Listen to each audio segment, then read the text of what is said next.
how do they complement each other and help each other's units as they build and prepare their side of the ball for each game?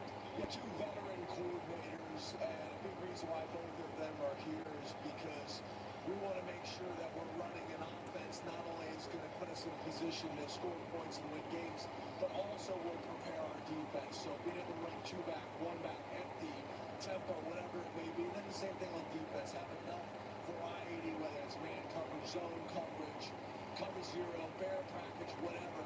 That those things allow both our offense and defense to get prepared for a long season. And for Drew Aller, now been a part of 2 calendar years spent in and around Coach Kovalnicki. What are some of the tangible areas of growth that you've seen within this scheme? Yeah, just very comfortable with how Andy does things, our process. Obviously, being able to get these 3 receivers confident, build the chemistry, which has been very important early in the season. We're going to continue to do that. But year 2 is obviously meaningful for quarterbacks in the same system. And then obviously with your running back to a big part of every gameplay for you as you try to go 1-0 again this week with Katrin Allen and Nick Singleton, who we talked about as having the potential by the end of this year to be 1 and 2 in Penn State all-time rushing list. What does their production together kind of tell a story about the way you build this program? Yeah, it's just, to me, it's a great story. It's not getting talked about enough to the point you made. They've been sharing carries their entire career, and they've got a chance to be number 1 and 2 all-time in the history of Penn State. It's also going to help them at the next level because there's not concerns about wear and tear. It's a win-win for everybody. Coach, thank you. Good luck today. Thank you so much. Overhead at Beaver Stadium. Please tell me you saw James Franklin's lapel. 1-0. FIU.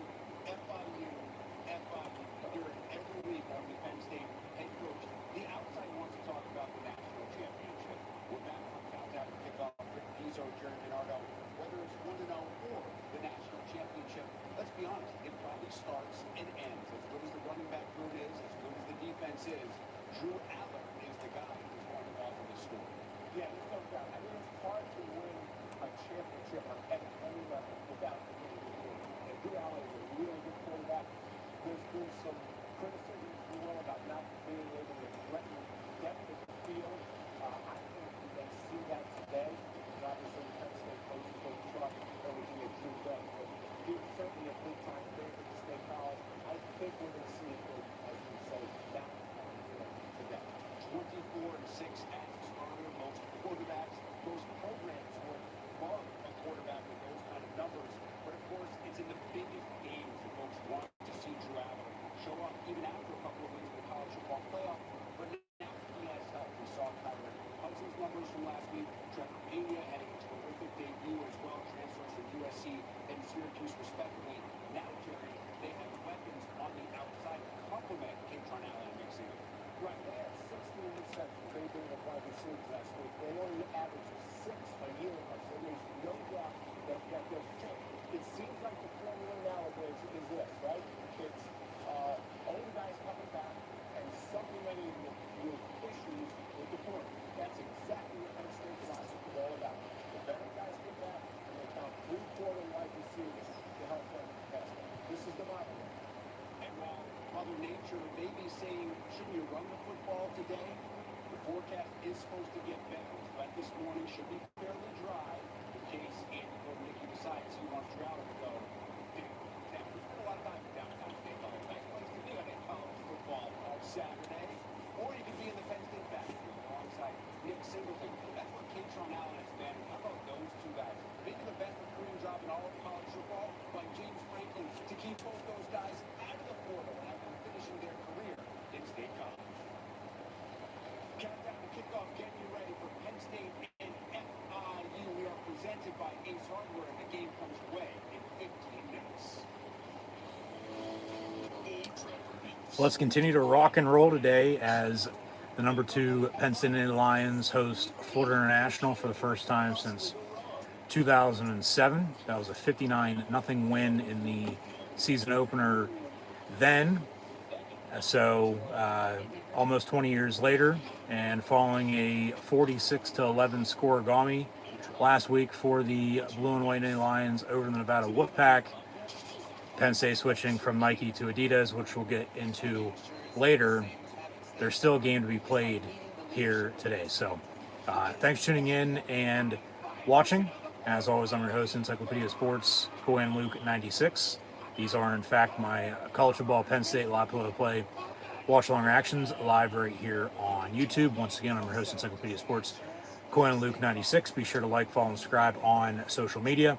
Links in the description below. That'll be Facebook, Twitter, Instagram. Hit that red subscribe button, notification bell next to it as well to stay up to date. Links in the description below. Thumbs up button. Share hashtag college football, hashtag Penn State. Chat questions and comments, super chat, super stickers, super likes, super thanks. Always greatly appreciated as well.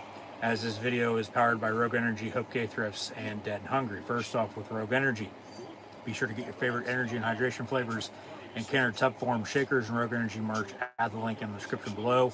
Be sure to use the code Luke123 for 10% off. That's Luke123 for 10% off. HopeKThrifts, second-hand resale shop that focuses on understanding the environment in a cheap and fashionable way. As most items are $20 or less and include brands like American Eagle, Converse, Free People, and Shein, among others. HopeKThrifts found on Depop, Instagram, Macari, and Poshmark at, yes, you guessed it, HopeKThrifts. It's HopeKThrifts. HopeKThrifts, to be sure to use the message seller code CHEAPTHRIFTS, CHAPTHRIFTS, CHEAPTHRIFTS for 10% off. Link also in the description below. And then Dead and Hungry, a novel written by Nathan D. Mitchell, found on Amazon. And once you go find that on Amazon, if that doesn't interest you, you might as well be what the title says. Also scan the QR code behind me if you haven't done so already, or you can click the first top link in the description below. It's as good as the QR code. So once again, thanks for tuning in and watching. We'll have a high noon, 12 noon kick on the Big Ten Network here coming up in about 15 minutes or so, with the 1-0 Florida National Panthers and the 1-0 second-ranked team in the country behind the new number one in the OHIO Ohio State Buckeyes after they defeated the preseason AP number one team in the Texas Longhorns last week. That was wrapping up into the Penn State Nevada kickoff. So figured with Ohio State at 3 and defeating the number one team in Texas as they beat the Longhorns in the playoff last year, I might add, as well, before they won the national championship, obviously. As Penn State's moving on from last year into this year, take care of business, for us to sort itself out.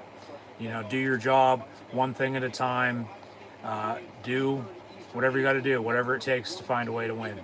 As pregame continues, like I said, we'll have a kick here in a matter of minutes, but following the Labor Day weekend and the slate of college football we saw last weekend, Ohio State, your new number one.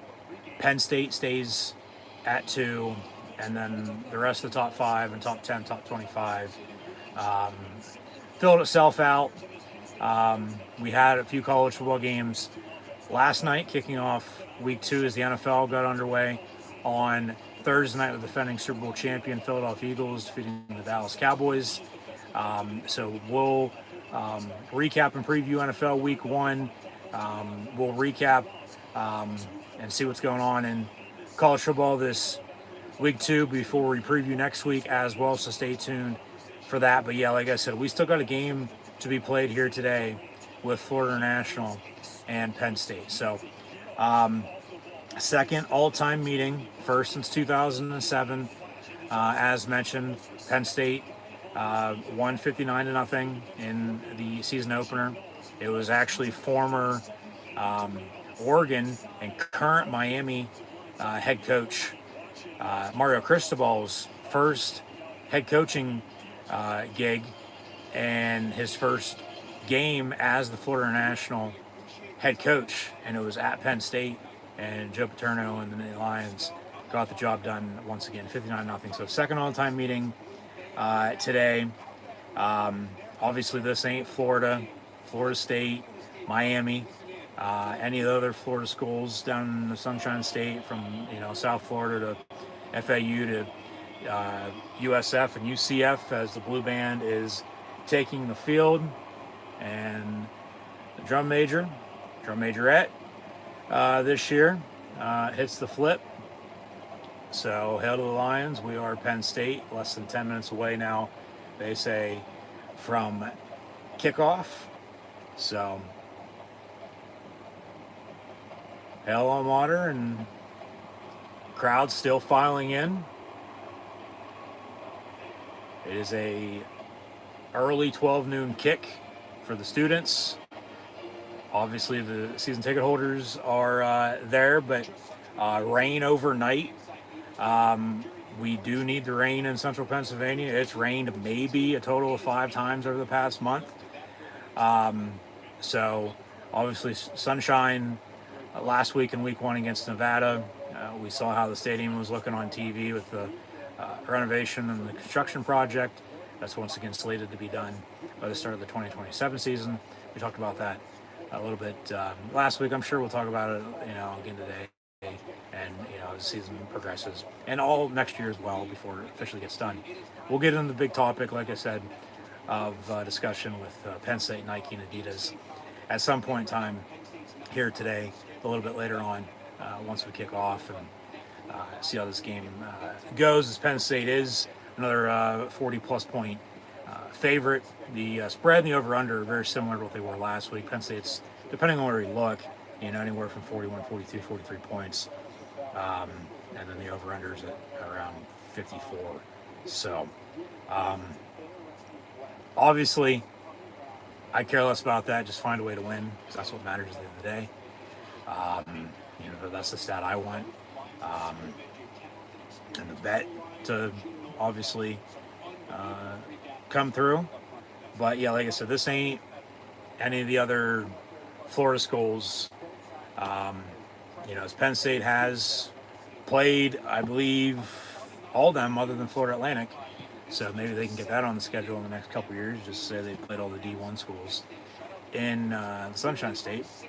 But the Pitbull Panthers, their stadium seats 20,000. Penn State student section is 20,000. So, show them they got another thing coming today. Force pressure, create some turnovers. But, rain overnight, rain this morning. So we'll see how, that factors in to today's game with how the field condition is. I'd assume, it'll be all right, be a-okay, but we just never know until, you're really getting, going, calling plays and, actions. As you know, it's raining when James Franklin's wearing a hat. He never wears a hat. So here's the opening video package for the Big Ten Network for today's game with Penn State hosting Florida National, FIU, if you will. So,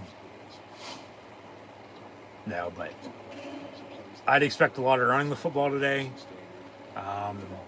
Obviously, run some play action, hit the deep ball. Just get your playmakers the ball in space. We talked about the 3 transfer wide receivers last week, from Kyron Hudson to Devontae Ross to Trevor Pena. Need somebody to step up at tight end, obviously, but they have a 2-headed monster in the backfield with Singleton and Allen.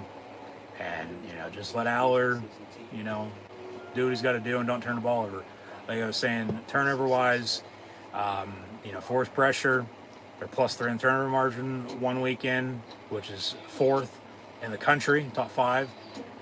They scored 16 points off the 3 turnovers. Last week, obviously, kicked 4 field goals for 12 points. If those field goal drives were touchdowns, they're scoring more than what they did.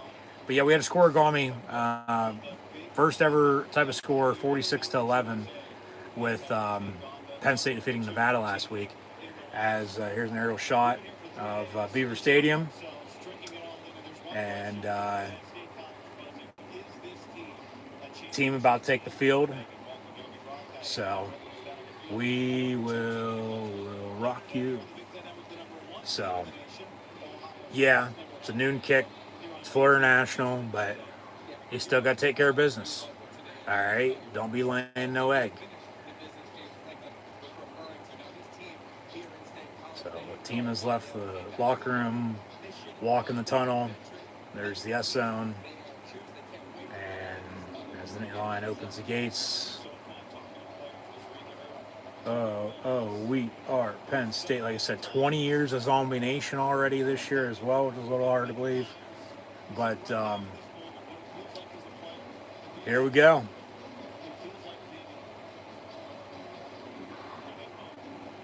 As there is James Franklin leading the blue and white on the field. It is the Thon game today as well for pediatric cancer for children. We know what Thon does all year long, but in the middle of winter in February, dancing for 46 hours, and they scored 46 points last week. And now we enter the Thon game and taking on Florida National once again. We'll also be watching the Cyhawk matchup with Iowa and Iowa State, among a few other games here at noon. Keep tabs on some scores, update those as mentioned a little bit later on with a recap and preview as always. Just once again, thanks for tuning in and watching. So Penn State today was actually supposed to be playing Virginia Tech, I might add. The Hokies from Blacksburg entering Sandman into Happy Valley, because remember in 2020, Penn State was supposed to play at Virginia Tech to begin the season, but COVID derailed that, and then the other half of the home and home was officially canceled, which was supposed to take place today. Normally, home and homes in back-to-back years, but they spread it out in 2025. But Penn State, in the meantime, after that had got canceled, we'll see if it ever gets rescheduled or not. Who knows? At this rate, in the world of college football we live in, but Penn State ended up scheduling Florida National to replace. As James Franklin gets interviewed here pregame. So, yeah, be physical. It's one up front. You got to win the trenches, offensive, defensive line, block, get pressure, run the ball, stop the run.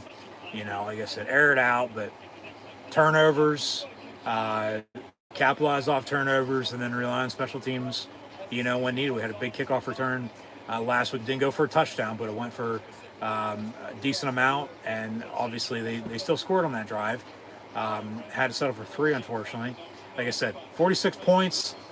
You kick 4 field goals. You take that 12 off. You're down to 32, and then those, field goal drives or touchdown drives or anywhere in between. Obviously, you're scoring a max of 60 points.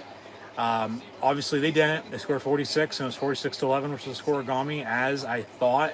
When it went final, I looked into it within the past week, and sure enough, it was. Like I said, first time ever score in all of college football, let alone the NFL. The whole entire history of football, that score last week, 46-11, has never happened until Penn State defeated Nevada once more. And speaking of Penn State scoring, as much as they did last week and potentially more here today, they scored on their first 9 drives. As mentioned, it was just back and forth from touchdown to field goal drives. Yeah, they scored on their first 9 drives, 9 straight drives. It was the first time since at least 1952, okay, going back 70 plus years, that Penn State scored on its first 9 possessions of a game, not in any game, but to begin the season. So, as mentioned, +3 in turnover margin.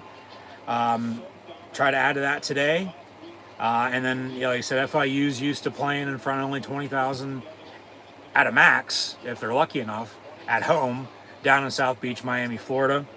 And the Penn State student section is 20,000, by itself. Like I said, crowd's still filing in, with the matchup, let alone more so the weather. Like I said, a lot of rain overnight and this morning. But, just force pressure and, make them think that, they don't know what the hell hit them. Send them back to Miami. And make sure they put in a reservation for Penn State come January the 19th for the College Football Playoff National Championship game. So I'll leave it at that. And we are Penn State. And once again, thanks for tuning in and watching my college football Penn State live play watch along reactions live right here on YouTube today, as the Nittany Lions are on to kick off out of the north end zone. Florida International back deep to receive. And here we go. And we'll have a touchback. It'll be 1st and 10 for the Panthers. as we begin today's game. Penn State ain't playing Pitt today, even though they're the Panthers and the logo looks similar and so are the colors. Playing Florida International. Might as well be Pitt though, for God's sakes. But yeah, here we go. We are Penn State. Eat shit while you're at it. But they beat Bethune-Cookman last Friday night. They're 1-0. But this has to be their biggest game of the year. And I'm sure Penn State's paying them a pretty penny as well. 1st and 10 from the 25-yard line. Play clock winding down. That's a delay of game. That is a delay of game. Jesus Christ. Delay of game and then a false start. But 5 yards, back them up. 1st and 15 now to begin the game. And hell, we haven't even ran a second off this clock.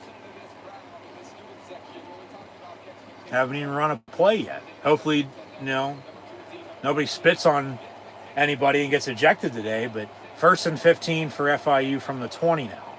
Hand off, and they'll get maybe a yard or two. 2nd down. So,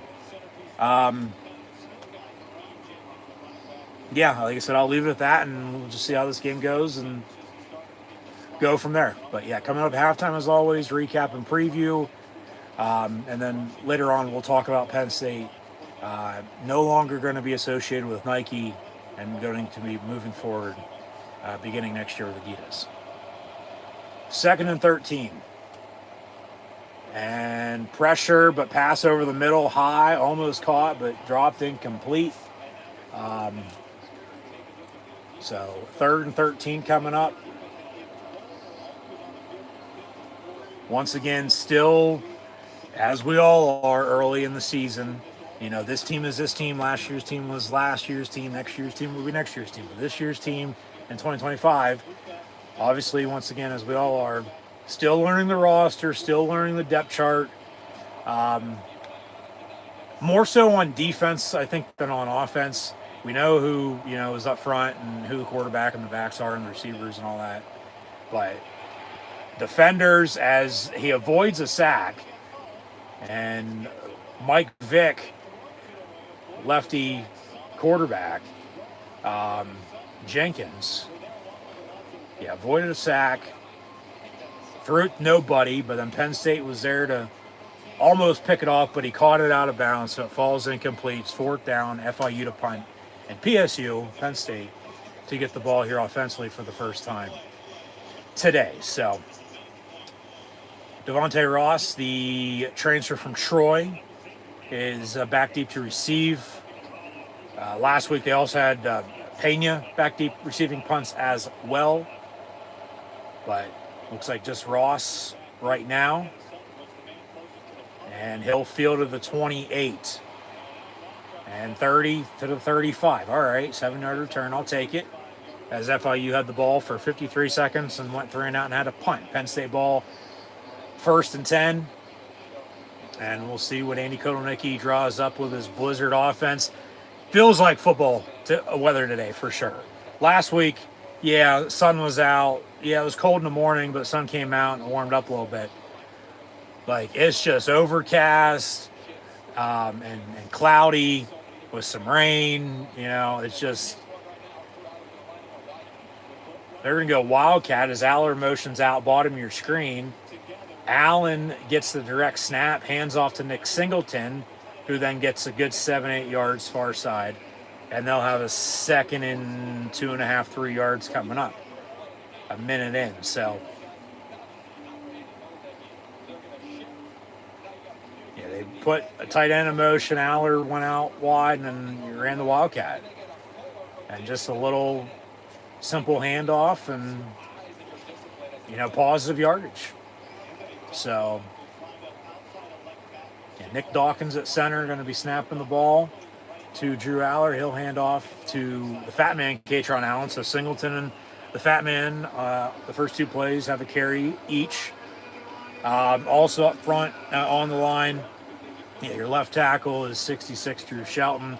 Oos Veguillon is your left guard. And then they've worked in Donka, Cousins, Rucci, TJ Shanahan, the transfer from Texas A&M, among a few others. Like, they have depth, and they're using everybody to their advantage, and rightfully so. Why wouldn't you? You know, more the merrier. That pass going to be caught by Ross, not from Friends, but from Penn State, and see where they mark it at. Going to be 2nd and 4, so pick up a 6. 12:40 and counting to play in this first quarter. Penn State out past midfield now into FIU territory. Ball at the 47-yard line officially. So, empty set, 5 wide here. Did I just see a fly around? Yes, I did. What the fuck? Where the hell did that motherfucker come from?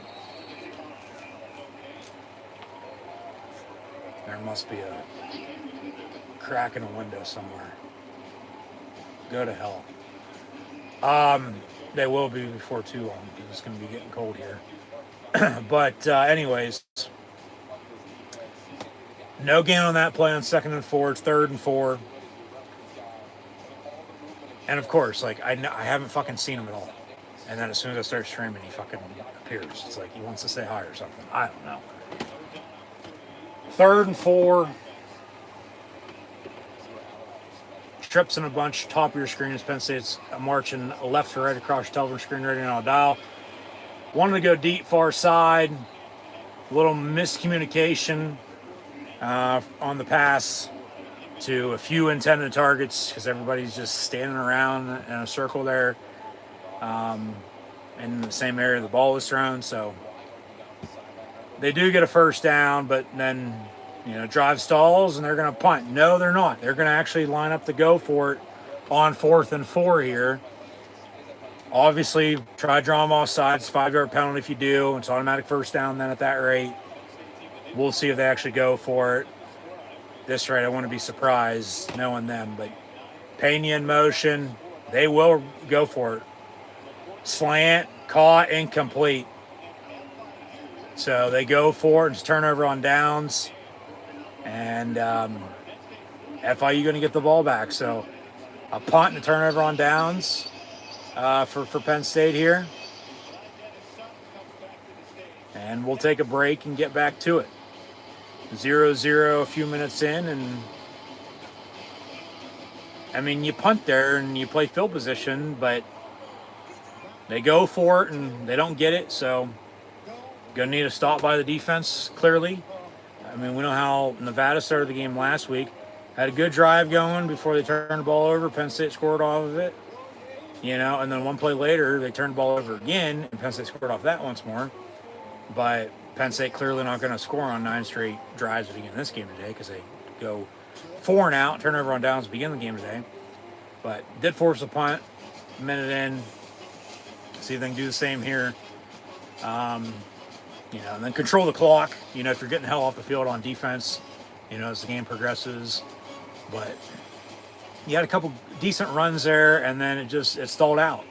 You know, there's no passing game just yet. I get it's early. A lot of football have to be played. But, you know, especially with the weather the way it is. I mean, it's not raining right now. Like I said, it rained overnight and this morning and in pregame, but not at the moment. But you know how the weather is. It could just start raining in any second. So, if it's in the area, if it's, you know, on the radar, well, it's probably going to be raining. But it looks like I said, it's going to clear out and it's going to get better. So maybe, you know, you run the ball the whole entire first half and then you start passing in the second half. But then, you know, that's the opposite of what you know, would normally do in a game. You want to be balanced, so you want to have a run game, you want to have a pass game, you want to be consistent, you know, just get in a rhythm and, you know, get in a groove and go. But had it until they didn't, obviously, and, you know, it was a good 22, 25-yard drive before they had to make a decision on going for it on 4th and 4 or punting. They went for it and didn't get it. So, yeah, just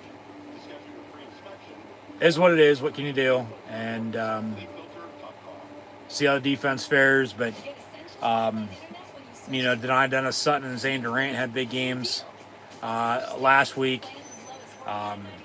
They have a bunch of guys in the secondary. So, like I said, force pressure up front. They're really not running a 4-3 anymore.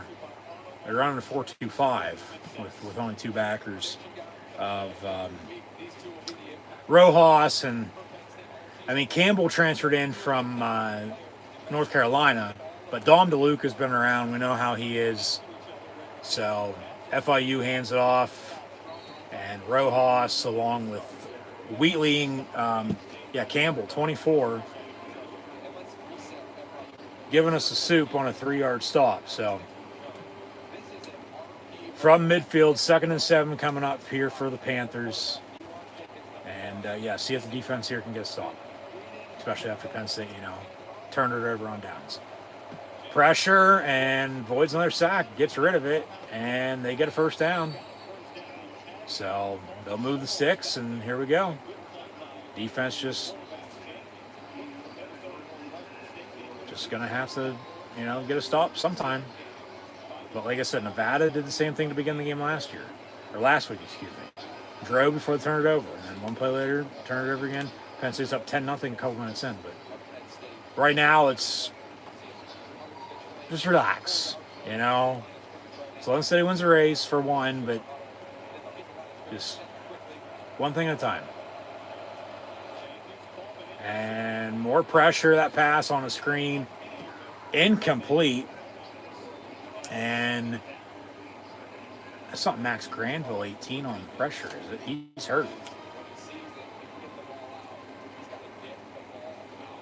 That's 19, not 18, even though World War I ended that year. And then the U.S. back-to-back World War champions. But Chaz Coleman, 19, is coming off the other edge. And a toss on 2nd and 10. Good blocks, and they get a first down inside the 30, down to the 21. So now they're knocking on the door. And this defense backed up in a place they don't want to be at. Just boom, boom, and maybe a hold, but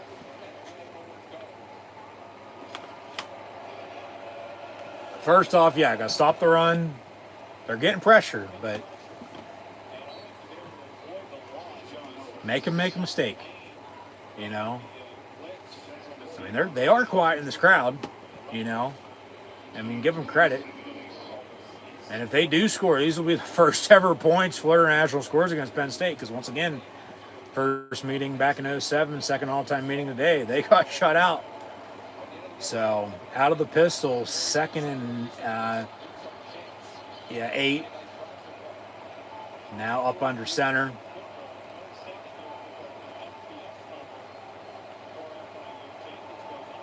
Motion man, they'll fake the end around, hand off, and boom in the backfield. Down he goes on a tackle for loss. That is 54, Xavier Gilliam. Don't want to get him mixed up with TJ Shanahan on the offensive line. But, DDS off the edge. Coleman, Harvey off the edge. Durant, Ford, Gilliam in the middle. 3rd and 12. Force a kick. But backers, it's Rojas and Campbell and DeLuca. Specca from the 4-1-2s, got some playing time since his true freshman year last year. Zariah Fisher also from the Steel City down in Aliquippa. He's battled some injuries past 2 years. He's out there forcing pressure off the edge as well. But they do stop him short on 3rd and 12. It's 4th and a yard. Obviously don't jump off sides here. They do force a kick, it looks like, unless they're still out there on offense. Looking to go for it, and they're going to go for it here on 4th and a yard from inside the 15. And handoff, and actually fake the give. He would have been blown up But then FIU called a timeout. So they're first. They'll have 2 left here this first half. Penn State still all 3, but 7:52 to play in the first quarter. Fourth and it's a long one. It's more like 4th and 2. So we'll see. I mean, they decide to still go for it here or not. Maybe just kick the field goal and take the points, get an early lead. But in the back end for Penn State defensively, A.J. Harris at corner, Elliott Washington at corner, Davian Collins, DeJuan Lane, King Mack, Kenny Wosley, Wheatley obviously at safety has played a lot. Shorter has stepped up, number 3. And then, Zion Tracy, number 7. Fans might recall him. He had the pick 6 against Ohio State last year. Before, that game went sideways. But they're still going to go for it here on 4th and 2. And fake the run, looking to throw. It's incomplete with Washington on the coverage. And, hey, they punt to begin the game. Penn State with turnover rundowns, and then Florida National turnover rundowns. So halfway through this first quarter, 7:48 to play, we're still tied up at 0. Nobody has really done a damn thing just yet. So, obviously, still a lot of football to be played, and leave it at that, and we'll go from there. So, offensively, once again, Dawkins at center, Shelton at left tackle, and then Uzvegion at left guard. The right guard and right tackle is where they, obviously Javon Williams, from what I'm missing, he can play inside, outside. Hasn't really played a hell of a lot, but he can do that. But just, once again, the depth they have,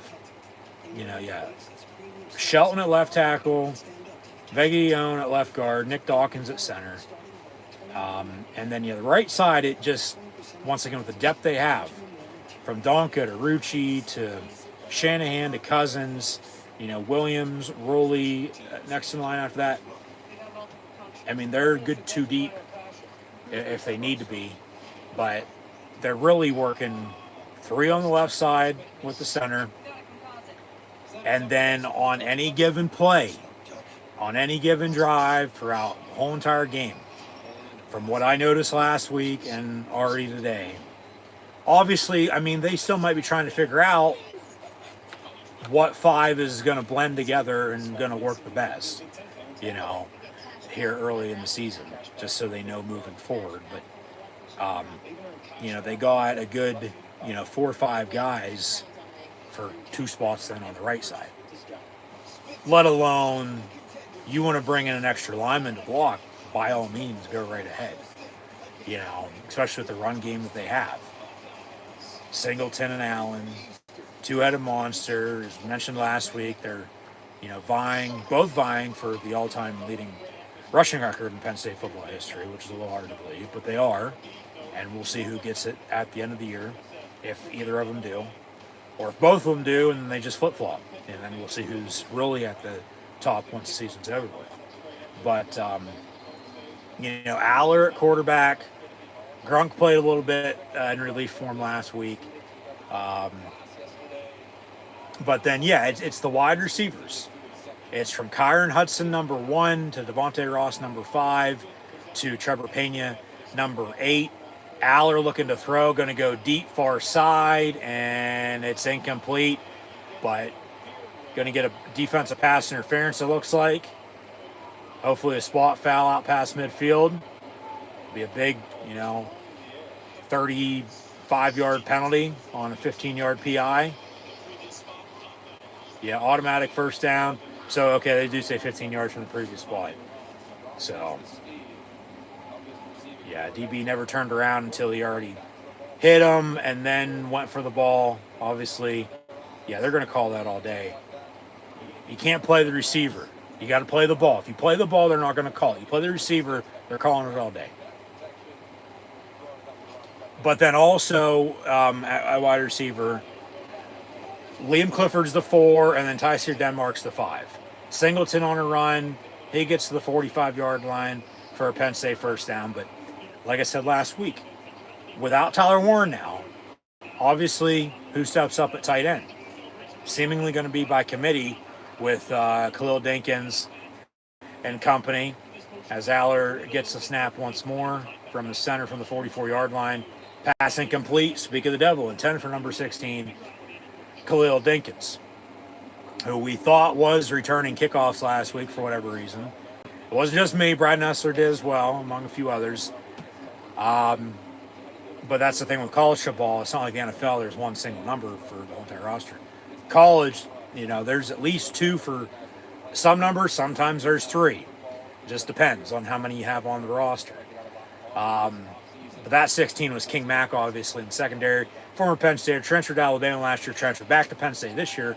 Handoff again, Singleton, and slip and slide. So, okay, grass is a little wet, from the rain overnight and, this morning with the field tarped off, covered. But then once they take that off and it still rains, there's nothing they can do then. So you got to, just deal with it and continue to play. So 3rd and 3, but run game's working. Keep running the goddamn ball. Why not? I mean, there's really no reason to be throwing the ball. But as I was saying, as it's 3rd and 3, they do get another first down. Actually, he's going to be short. The one ref is saying first down. The one ref is saying he's a yard short. Which is it? You going to cut the difference and give him a fucking first down? No, they say 4th down and short for the Lions, but with Dinkins at tight end, also Luke Reynolds and Andrew Appiah, who suffered an injury early last year, is out the rest of the year. But who steps up at tight end? They'll go for it on 4th and yard again, up under center, simple handoff to Singleton up the middle, and they do move the sticks on this play and get a first down. So you got to keep at it, keep inching, keep punching, and just score some goddamn points here. So 1st and 10 from the, 43-yard line.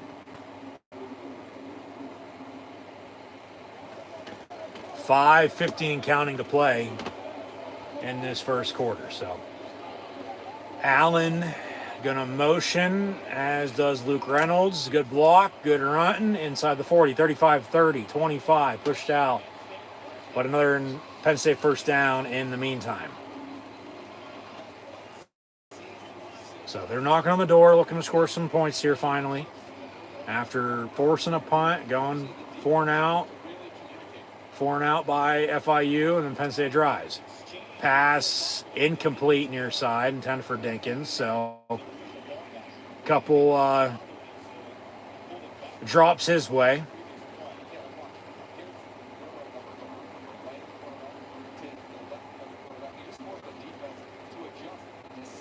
Yeah, it's just motion is eye candy. You just wanted to get the defense off balance. From the 23, 2nd and 10. Out of the pistol, Aller gonna hand off, and Allen to the 20 for 3. So 3rd and 7. If you don't convert, I'm taking the points. I'm not going for it again here. You're in the red zone now. And just, you got to get on the board here. You do. You can't have a couple, drives like this and not have anything to show for it.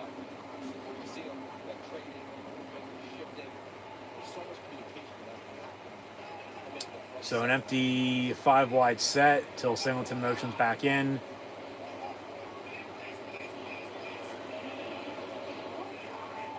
Maybe run a screen. Aller on a slant. It's caught. Reynolds first down. And Luke to the 8-yard line.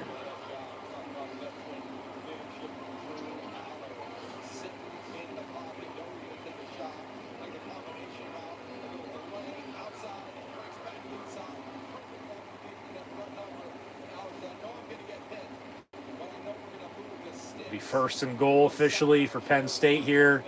So they got 4 shots to punch it in. With 4:09 and counting to play in this first quarter.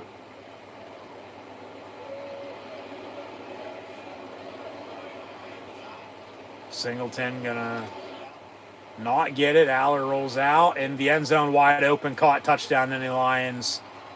And that is Dinkins. Yes, Khalil Dinkins had a couple drops earlier on this drive. Picks up for it, third time's a charm, and just got behind the linebacker, wide open, a few yards in the end zone. Aller finds them 15-16 for 6, make it 7 here with the Ryan Barker extra point. Hopefully that'll be up and good.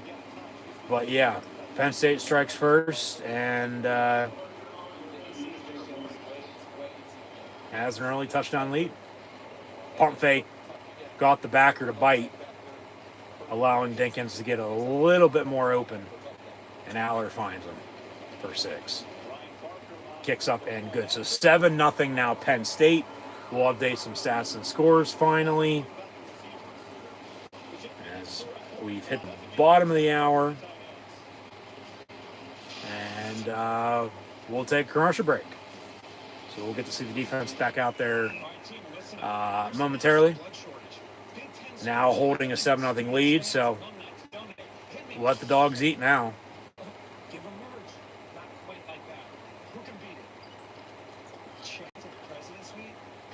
What the hell is this?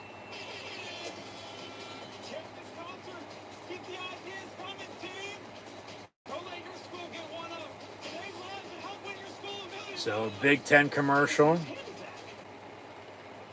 Not the cross-country one, but for something else. But overall, for FIU, Jenkins is 2 of 6, 18 yards. K. Owens, not Kevin Owens, but he has 4 carries, 28 yards rushing. Penn State, Drew Allers, 3 of 7, 26 yards. Down from 9 yards out to Khalil Dinkins, who has the 1 catch, 9 yards, and the touchdown. Singleton and Allen, 9 carries for, a good almost 70 yards rushing. Singleton 5 of 38, Allen 4 of 27. Luke Reynolds has that third down catch for 11 yards and a first down. Devontae Ross had a catch for 6 yards on the opening drive. And, Barker has the extra point.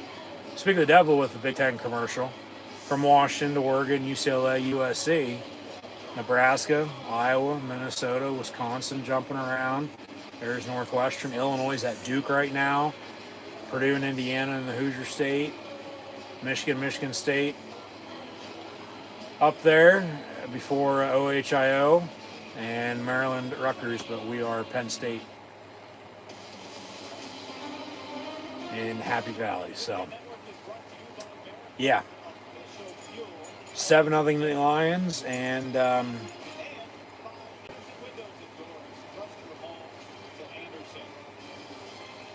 see how the defense fares now. What you doing, big dog? Hi, buddy. What's up?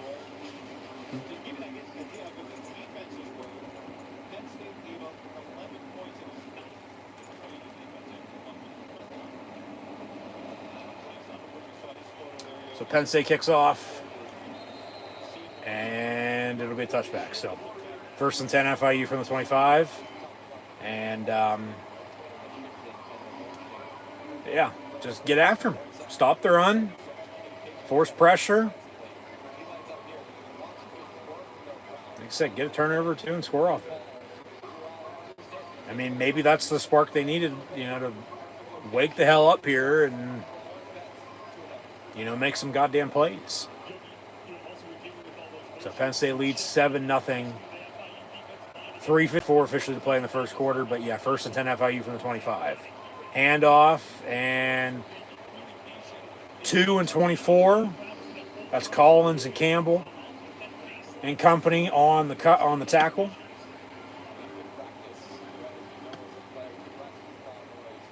See, this defense here can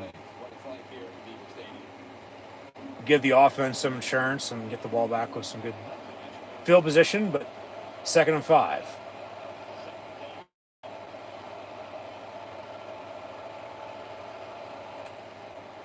Toss it. and that's a hold. But Collins and Harvey on the stop. There is a flag on the play. Hopefully it's a 10-yard holding and just backing him up. Yes, thank you. Holding on the offense, 10 yards, replay it down.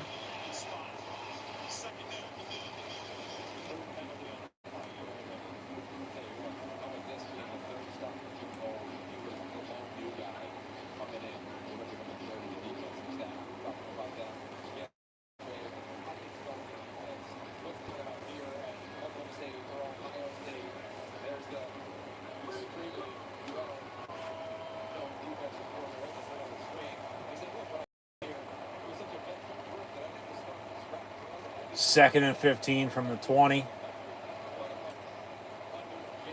And a handoff and maybe a yard or two before Ford and Rojas and X make the stop.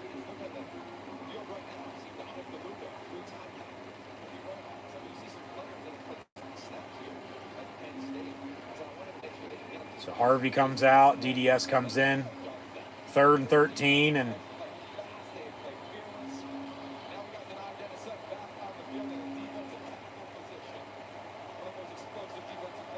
defense going to bring pressure, or are they going to drop? They bring 4. Fisher almost got to him. That's another hold. Oh my God. And the pass is caught, but boom, he's short. Dom DeLuca and Tony Rojas on the stop. From 3rd and 12 to 4th and 1, they go for it, don't get it. From 3rd and 13 to 4th and 1, we'll see if they still line up to go for it.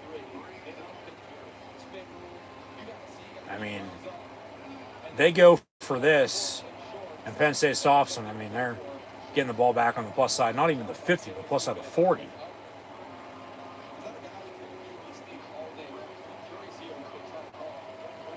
I mean, you got to give FIU some credit here.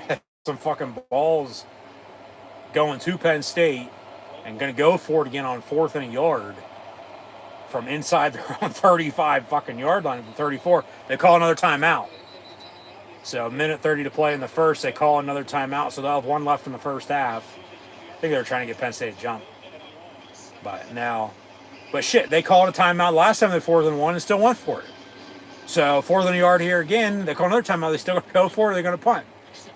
I mean, you would think they play field position and they punt and Penn State gets the ball back and has to drive rather than, they get a stop and then score again. You're up 10-14, nothing, and you sort of make up, I guess, for the first drive you went for it on 4th down and didn't get it and had to turn the ball over. But defense is making stops at this rate. They're starting to lock down and play some good balls. So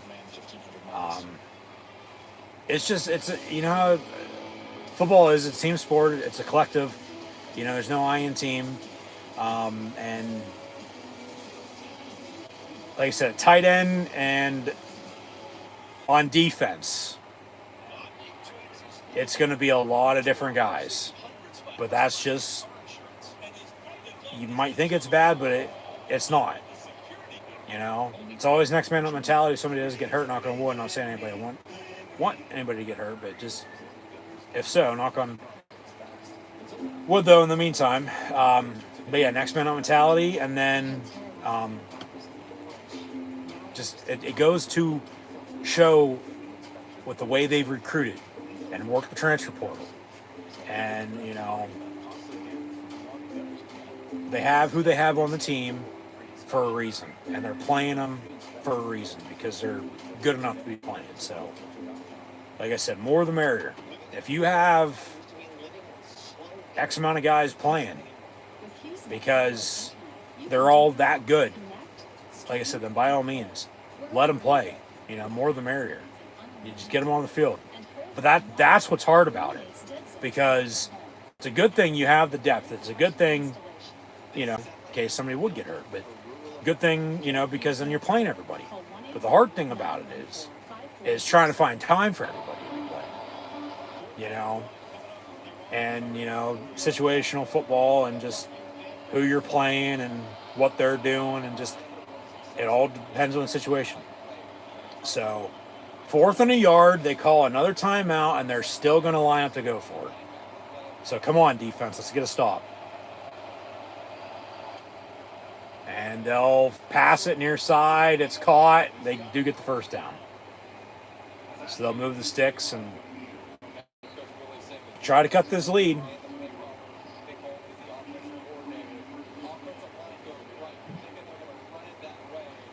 Yeah, their head coach, he's won at the HBCU level. Sort of like Coach Prime Deion Sanders did at Jackson State before he went to, Colorado. And, from Florida A&M, I believe it was, to Florida National.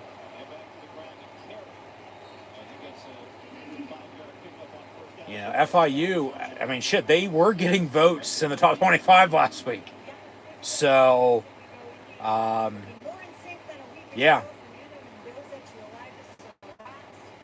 We'll see how much trouble they give Penn State.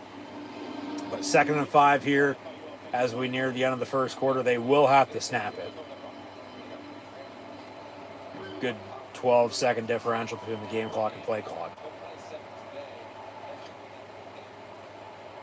So FIU will run it again, but tackle for loss. Harvey, DDS, Campbell, Ford. Yeah. So those will be the final. That'll be the final play of the first quarter. As the final few seconds tick off.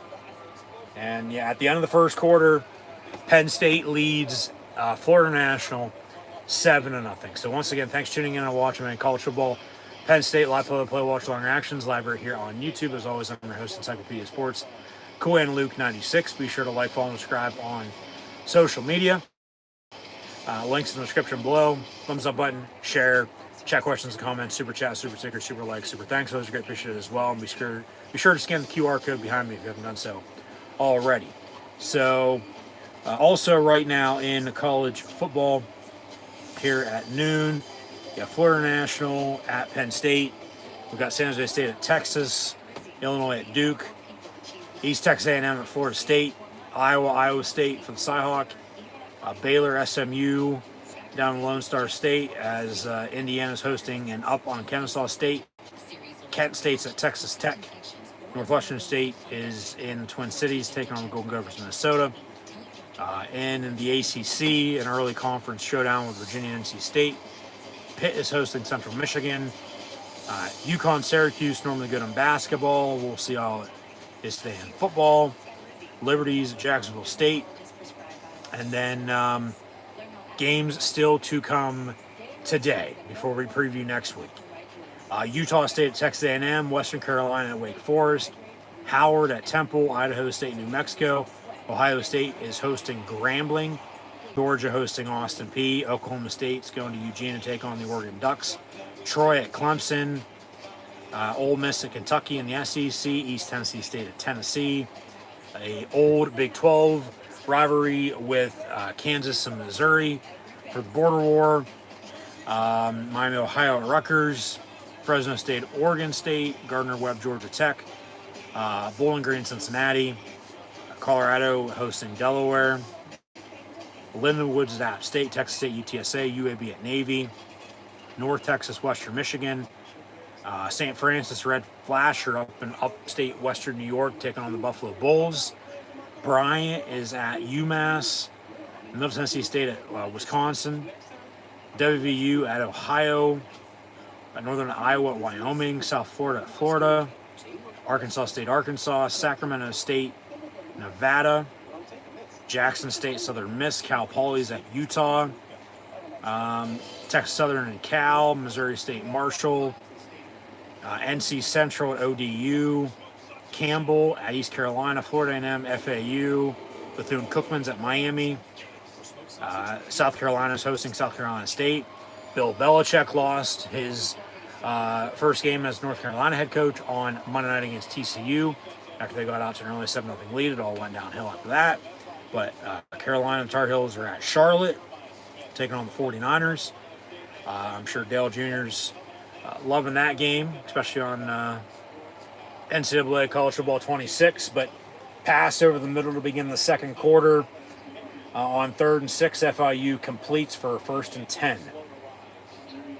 Quarterback a little slow to get up, limping a little bit, but looks like the sun's starting to come out a little bit as well, I might add. So, 1st and 10 for FIU here, early second quarter. Also, still to come tonight in college football, Army, Kansas State.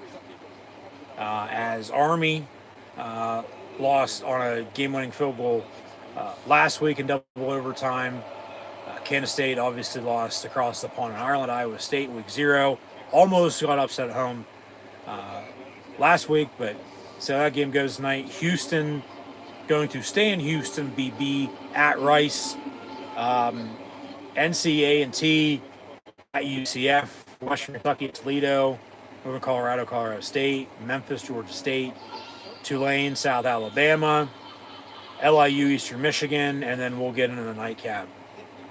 After that, as 2nd and 8 coming up here for FIU. Penn State's aboard the crazy train for the late, great Prince of Darkness, Ozzy Osbourne. And they'll hand off and get a first down inside the 30 of the 25. And then King Mack on a big hit out of bounds, but the damage was already done. And FIU knocking on the door again. Penn State better wake the fuck up. Start making some goddamn plays. Probably got away with a hold. But then, boom, big hit there by King Mack. In a similar spot where Michael Robinson ended a Golden Gophers playing career 20 years ago. Pressure, it's picked off. Alonzo Ford, big number 50 at D tackle with the interception. It's 2 straight games. They've had a defensive lineman, defensive tackle, I might add, intercept a screen. And there's your first turnover of the game. Everybody's excited for him. Transferred from Old Dominion a couple years ago.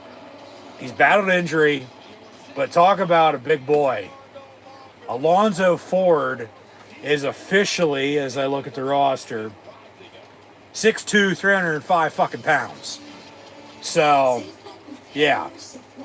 Not too often, as I said last week, and I'll say it again this week because it just happened once more. But that, do you see defensive linemen making interceptions? But he just did. So, I'll take it. Now they got to capitalize off of it. 3 turnovers last week for 16 points. Now they're +4 in the turnover margin. See if they can add to that. So, yeah, like I said, yeah, stop the run. I mean, they are, but they're not. It's looking good, though, in the pass game defensively because just not that interception. Their quarterback really hasn't done shit. But if FIU would continue to run the football, then, you know, Penn State is definitely going to have to make some stops, which they just did, though, there. You know, they continue to force pressure, and then, yeah, just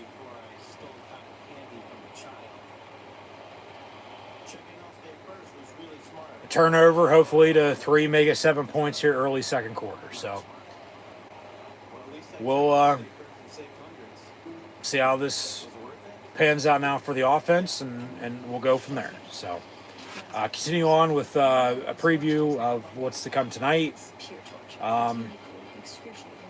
From Lions to Tigers, oh my, LSU and Death Valley hosting Louisiana Tech, Arizona State going to Mississippi State. That's an interesting non-conference matchup, as is Michigan and Oklahoma, but Boomer Sooner. Ball State at Auburn. Vandy goes to Virginia Tech. So Penn State once again was supposed to be playing Virginia Tech today. The 2020 game got canceled because of COVID. Big Ten ended up playing just a conference-only schedule that season. After initially, obviously, they weren't going to play football at all, but then everybody else was, and they were like, well, we should probably play football too. You know, so they did. But then, you know, yeah. Not getting into that. We know how that went in 20. For everybody, just not for Penn State football. But, yeah, they're going to try to capitalize off this turnover now. But, yeah, Virginia Tech supposed to come up here. Game's canceled in 25. So, Penn State gets FIU in the meantime. Virginia Tech is hosting Vanderbilt. Handoff, Allen, nowhere to go, 2nd and 10. Akron's going to Cornhusker Country, take on Nebraska. Georgia Southern at USC. Boston College is at Michigan State tonight. It should be a good game for former Penn State head coach in Bill O'Brien, taking on a former Big Ten school that he actually never faced while at Penn State in 12 and 13 because they weren't playing those 2 years. And then Franklin comes in 14, and now he's only a few wins away from becoming the 2nd all-time winningest coach in Penn State football history over the next month or so, to potentially surpass Rip Engel, who was the head coach before Joe Paterno. Obviously, Joe was an assistant under Rip for 15 years. He was the head coach, and then Joe took over in '66, and 409 wins later, the rest is history. But yeah, Franklin's at 101, I believe. Today would be 102, with a win potentially. So obviously, like I said, over the next month or so, Franklin would surpass Rip to become the 2nd all-time winningest head football coach in Penn State football history. As nobody in Penn State football history, let alone college football history, is ever going to win 409 games, let alone all one school, ever again. So that pass complete to Devontae Ross for Penn State, 1st down. Yeah. So 1st and 10 in the Lions. But back to, BC did beat Michigan State at home last year. Now they return the favor in the home and home. And in East Lansing, where Penn State will be at later this year, in about a little over 2 months' time. Toss it to the fat man. Thought maybe for a second there he was going to throw it. Good block. Very good block up front. And just kept running and got a 1st down, and they'll move the sticks once more. 11:22 and counting to play in this 1st quarter. So move the sticks again and see officially where they spotted at, but 1st and 10 here for Penn State. And then we'll continue on with the rest of the games here in a minute. But from the 46-yard line, 1st and 10 for the Nitwits.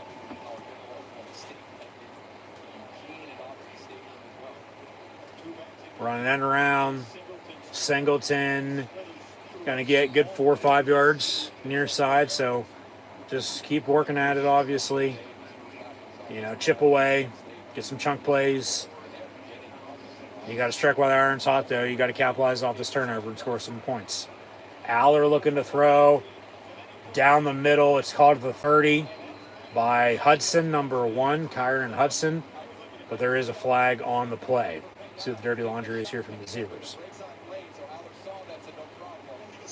Legal substitution on the defense. Penalty declined. Thank you, and 1st down, Penn State.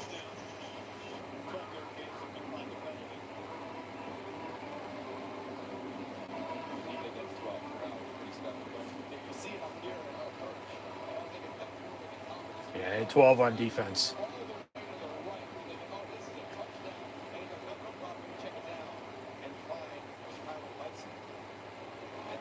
So from the 35-yard line, 1st and 10, Penn State. And Singleton going to get the run. And good 8 yards or so. 2nd and short coming up.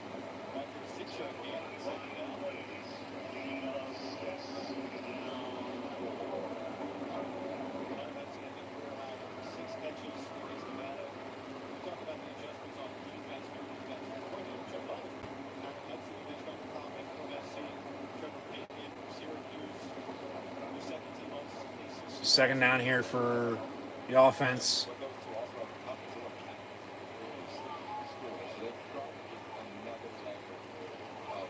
Pump fake on the bubble screen going deep, far side, and incomplete. Where's the PI there?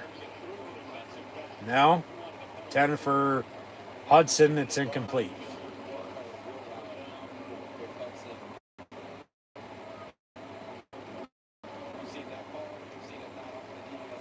I mean, that's pass interference. That's the same thing as the PI. Yeah, come on.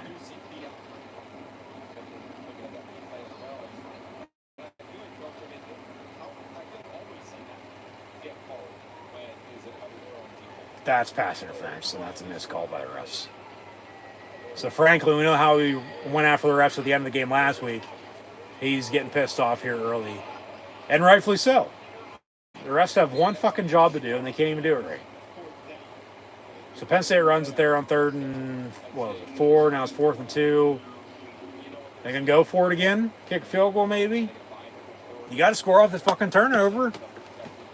The offense is going to stay out there, though, and line up to go for it again.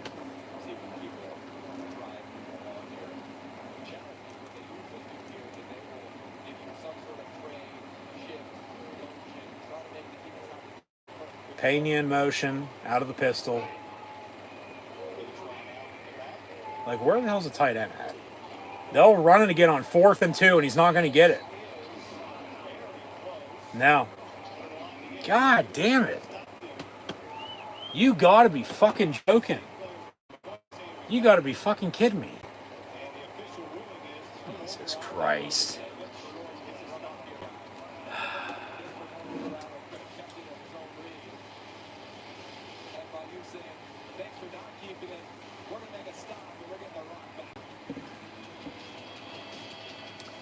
So they get the turnover, but then they drive and end up going for it on 4th down again and not getting it.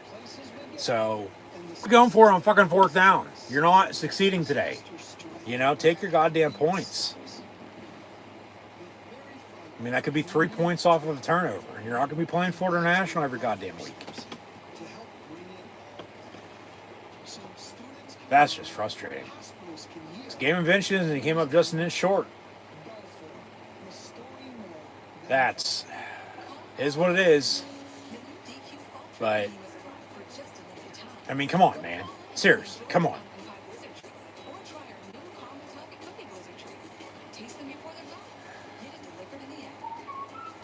Just pathetic they can't get a fucking yard or two.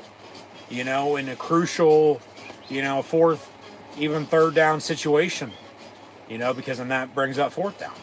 But even a 4th down situation to continue to drive, to move the sticks some more and get another 1st down, but no. It's like, the defense did their job, got a turnover finally, and then offensively, you drive, but you don't get anything out of it. Would like some points there. I'll take the 3, but no, they just have it up their ass right now that they want to go for it on 4th down every fucking time. So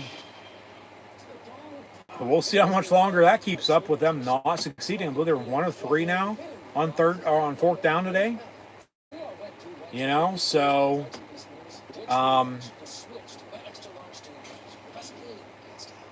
just frustrating. That's all it is. Frustrating. There should be more points on the board than what there is right now. They're just.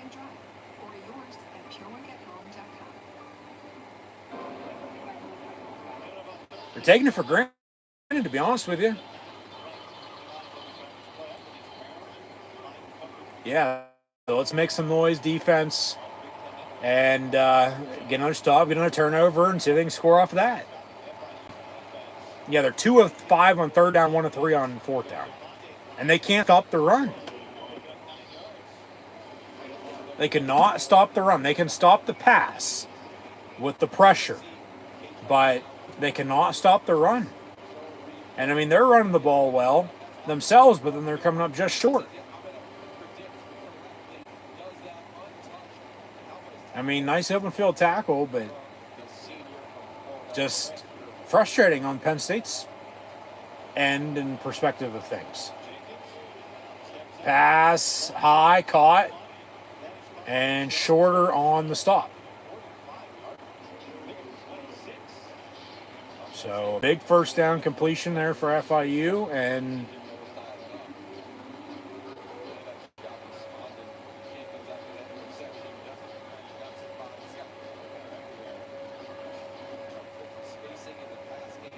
they're on the right side of the 50 once again from the 43, 1st and 10. And fake the run, slant, incomplete. So 2nd and 10, 7:23 to play in the first half.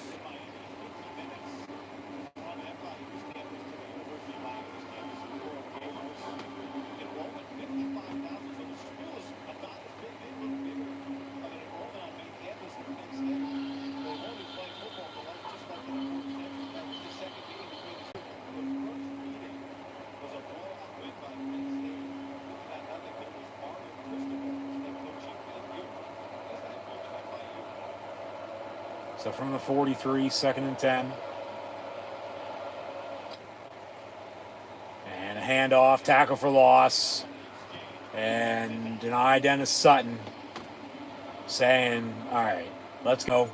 We need to make a stop. We got to score some more points. You know, just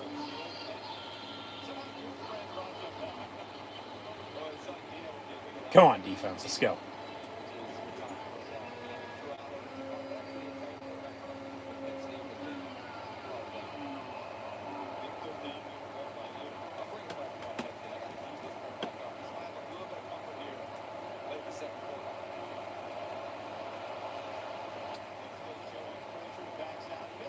Fake the run, roll out far side, pressure. Ooh, almost picked off again. But it falls incomplete, 4th down, and they're going to have to punt for sure. So Penn State going to be back deep to receive this. We'll see who it is. If it's Devontae Ross, if it's Trevor Pena, if it's both of them.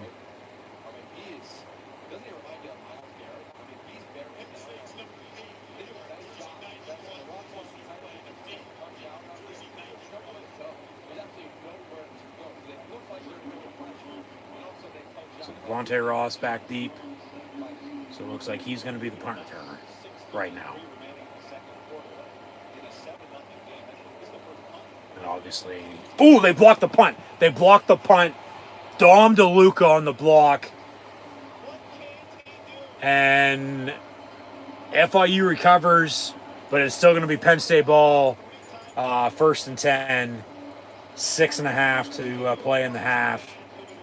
And going to try to extend on this 7-0 lead. It unblocked off the edge, and both arms out, boom, and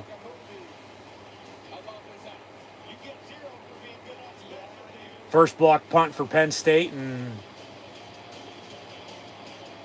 a while. And then you have good starting field position now, you know, for the offense too. So,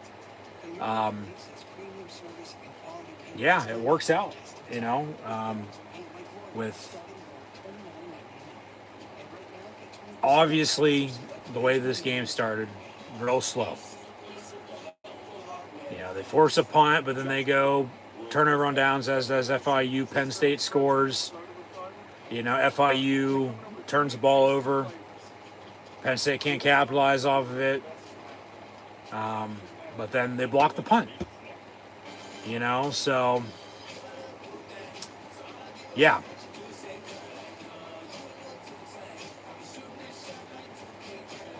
It'll be 1st and 10 Penn State after the blocked punt. And I'm actually going to look up to see last time they officially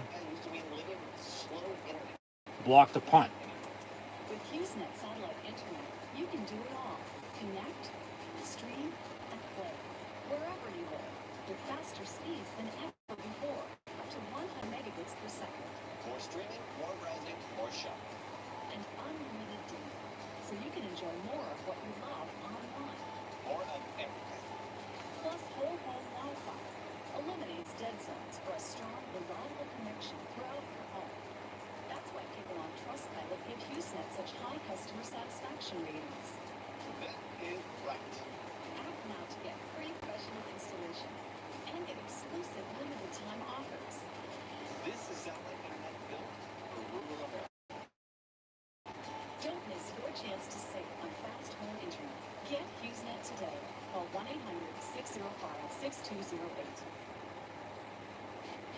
Well, the number 0 game in the college football recently, Penn State, a new tradition was born for a special teams ace. It just so happens that the special teams ace is also a 3-time captain star linebacker, Dominic DeLuca. He just blocked the punt. Drew Aller's pass incomplete as they begin this next drive. 1st and 10, make it 2nd and 10. After the blocked punt, up 7-0, 6:24 to play in the half.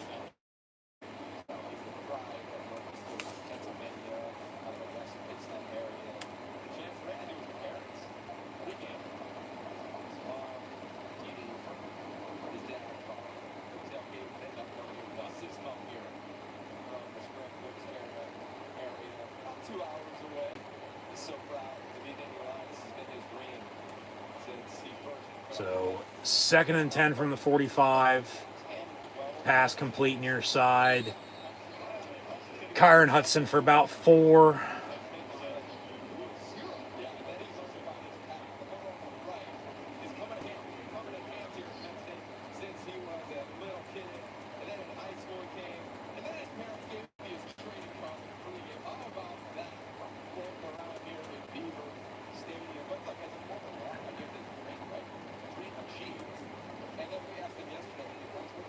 So 3rd and 7, empty set, 5 wide. Going to try to score off this blocked punt, but they've only gone 3 yards. Singleton in motion. They swing it out to him. It's incomplete. God damn.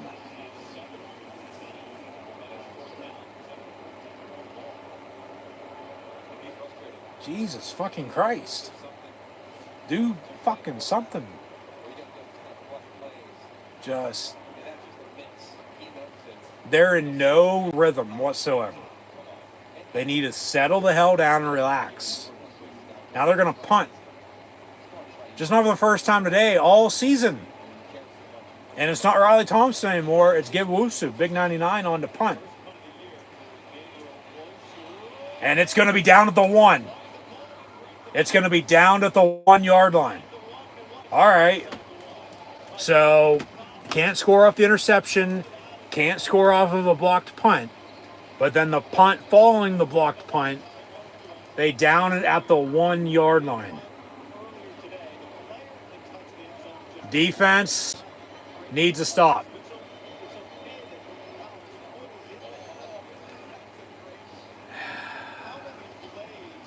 They might look at that. It might be a touchback.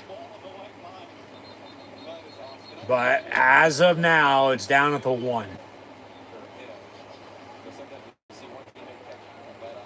So we'll see if the defense can make a stop. But actually, they mark it at the 2.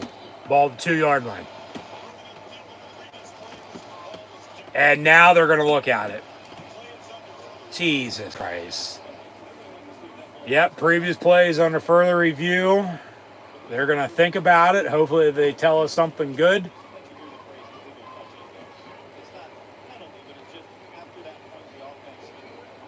Just ugly, you know, with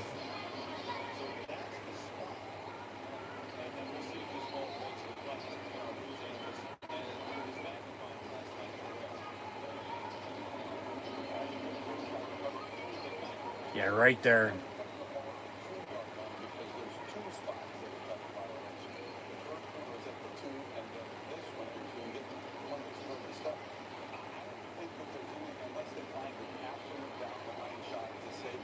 They might keep it as stands or upheld now, as they're saying, but because there might not be enough to overturn it. Because they touched it twice. They touched it the 2, and then they touched it the 1. That's iffy. They might overturn that, but if they say at the 2, which they did,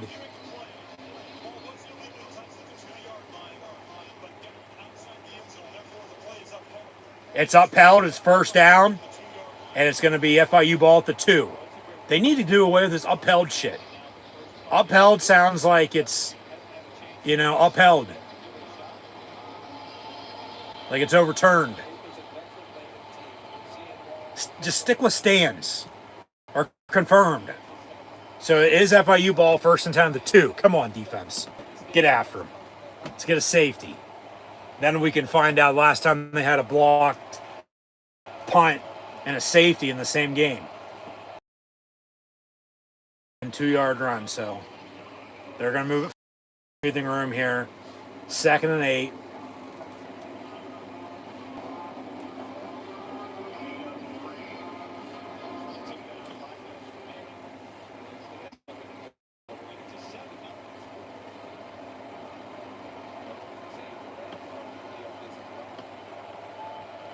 Or maybe just with some pressure, force a bad throw and you're getting another interception. Maybe a pick 6. Pass high, far side, incomplete. So 3rd and 8.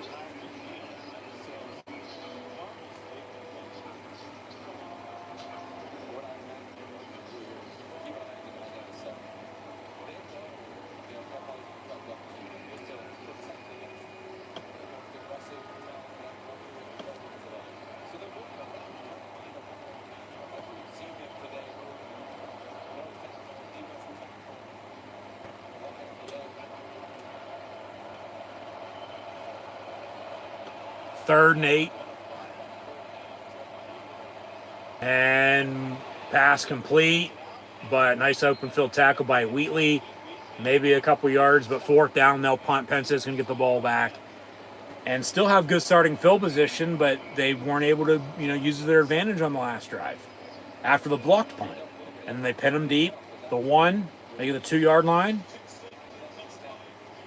And, here we are. Players switching numbers around on special teams. But, yeah, just you got to do something here. Maybe get a good punt return.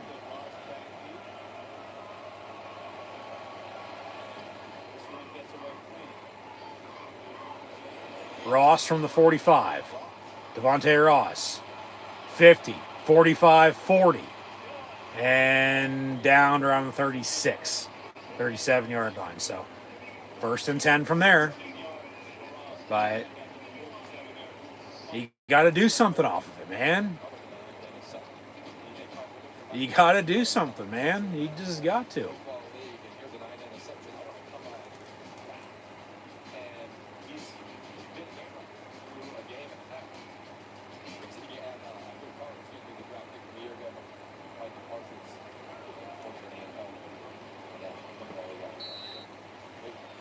Last time Penn State had a blocked punt.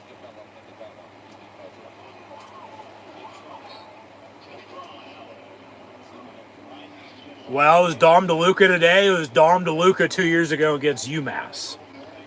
We thought about a safety. Last time they had one of those was also 2 years ago against Indiana. So I had 1 blocked punt today. They haven't had 2 blocked punts in a game since the Idaho game to begin the season in 2019. But 2nd and 7 here for Penn State. Dinkins in motion. Al are going to hand off to the fat man. And he gets about a yard. So 3rd and 6. And they're doing very little right now, to say the least.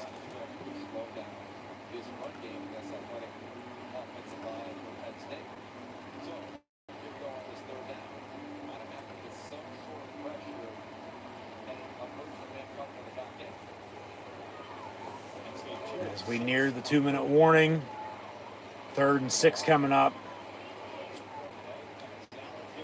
They'll run a wildcat. Allen going to hand off to Singleton again, but he's not going to get it. They cannot convert on 3rd down, and they cannot convert on 4th down today.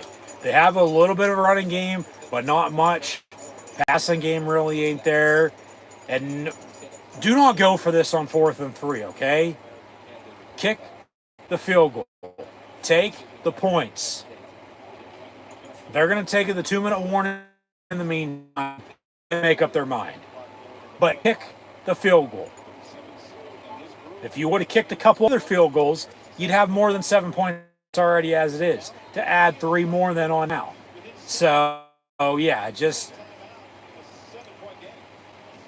7-0 with 2 minutes to play in the first half. Just a low-scoring, sloppy game.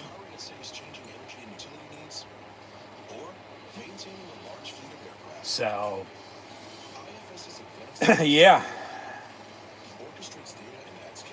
Frustrating to say the least.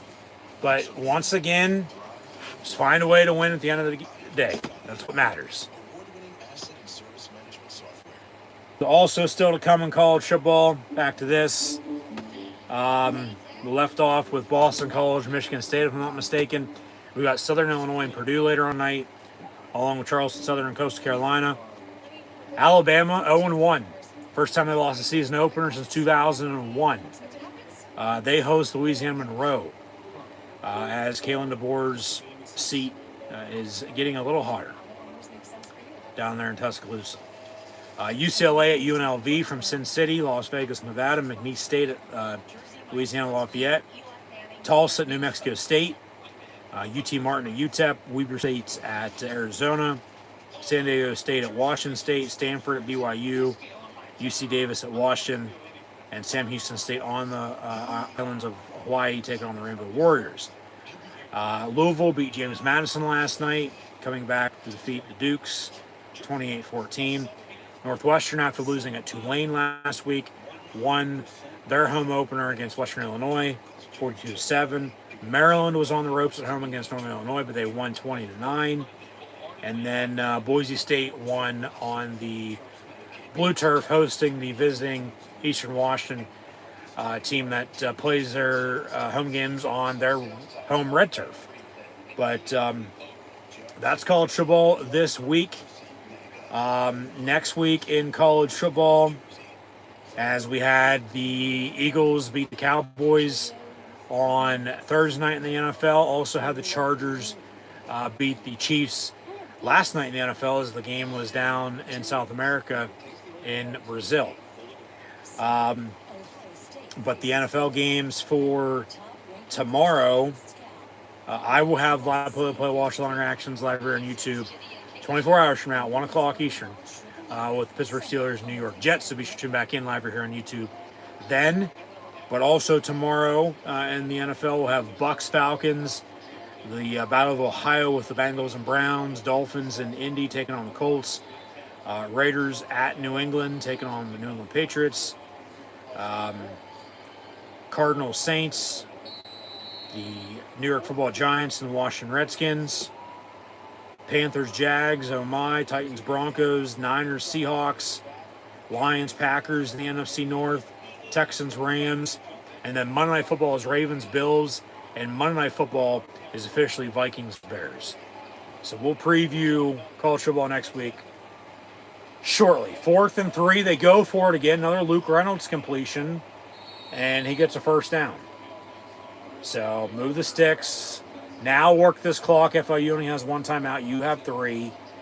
Obviously, under 2 minutes, you get a first down. Clock's going to stop to reset the chains, and then it'll wind once more. Aller looking to throw again down the middle. Incomplete. Intended for Reynolds once again, so incomplete, 2nd and 10. But yeah, we'll preview college football for next week. Shortly, we'll have first half stats and scores here coming up at halftime for Florida National Penn State. And then we'll see how this game unfolds. And we'll talk about Penn State and Nike and Adidas. From the 21. Out of the pistol. They'll fake the run far side, toss it near side to Trevor Pena, who came in motion. He gets a couple yards. So 3rd and 8, give or take. Yeah, 3rd and 8 coming up.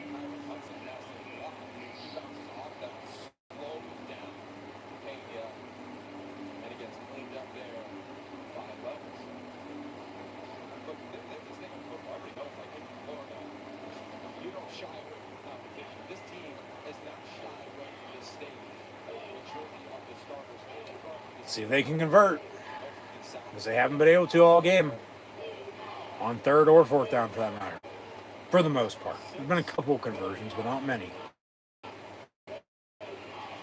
But they're putting themselves in bad situations, as Aller is going to get sacked.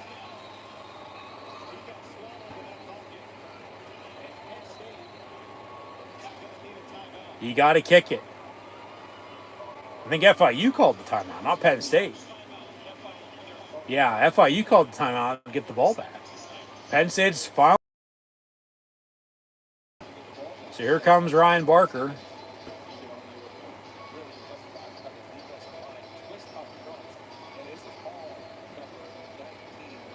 That's just...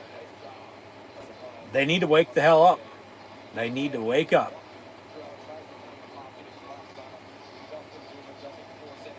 I mean, you got to give FIU credit, no doubt about it, but Penn State's got to start making some plays.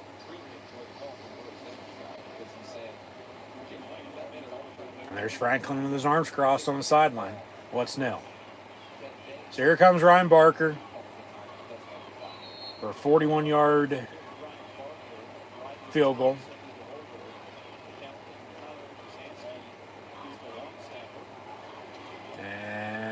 It's up and good. All right. 10-0. Probably should be a little bit more. You know, there's a couple other instances they probably should have kicked the field goal here today. But I'll take the points, you know. So 10-0.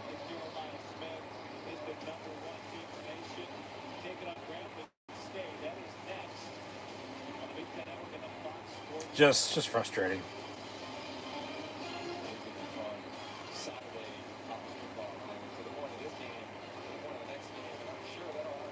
So FIU going to get the ball back here. Very little time left in this first half. No timeouts. You know, they have a little bit of a running game, but not much. Probably as good as Penn State's, to be honest with you. Their pass game is really non-existent, though.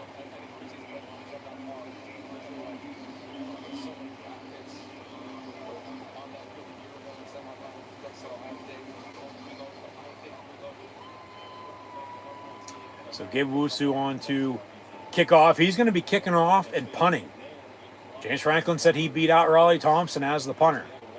So that's why he's kicking off and punting. And then Thompson's only going to hold, and Barker's going to kick field goals.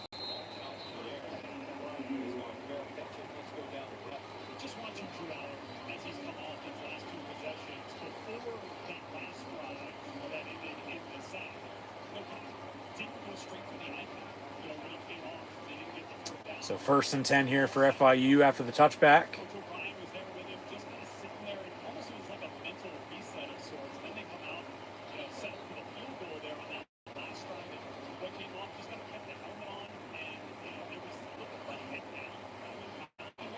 Some frustration perhaps setting in. Something I'm going to ask Coach Franklin about here on that. All right, thank you. That is 50 seconds of game time away. Pass caught, but yeah, wind that clock. Exactly. 2nd down, and why is the clock stopped? Or now they say he got out of bounds. All Penn State's calling timeouts now their own to try to get the ball back themselves. For what it's worth, I don't know. We'll see. But 2nd and 8 here for FIU. They got 43 seconds and still no timeouts. But yeah, Penn State's starting to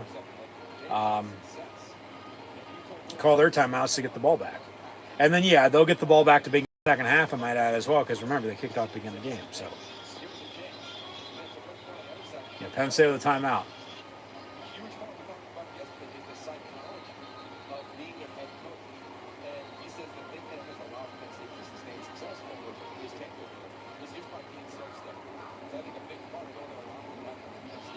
So they reset the clock as well.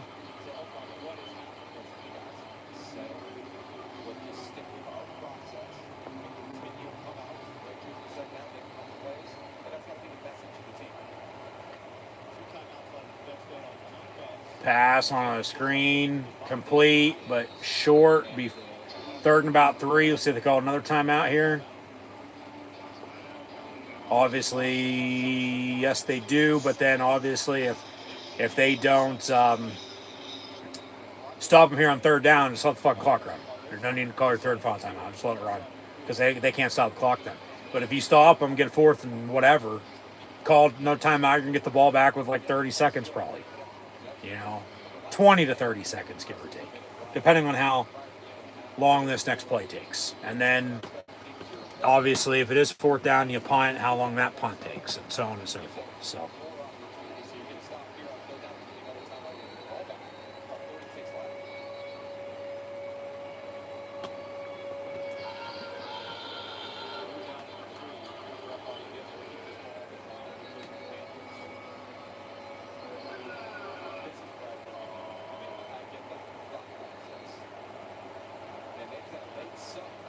So from the 32, Penn State subbing.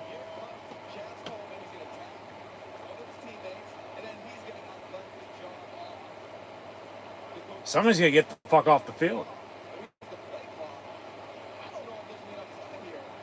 FIU snaps it with 1 second. And they stuff them. Timeout Penn State. So it'll be 4th and short.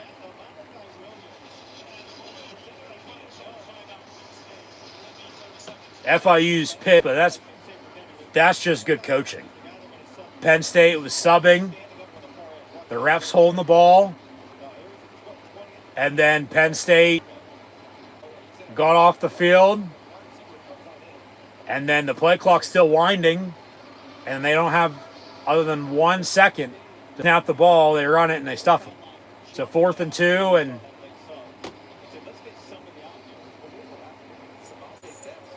Penn State calls a 3rd and timeout in the meantime. FIU to punt. Penn State can get the ball back here. Yeah, probably 25 seconds to maybe go do something here before halftime. To then also get the ball back to begin the second half.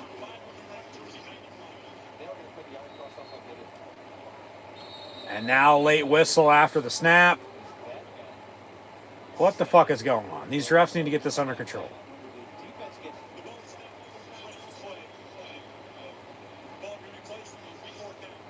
Ball's going to be spotted, replaced, and still be 4th down. Well, no shit. I would still hope it's 4th down. You can back them up a little bit if you want to, but yeah. So FIU on to punt.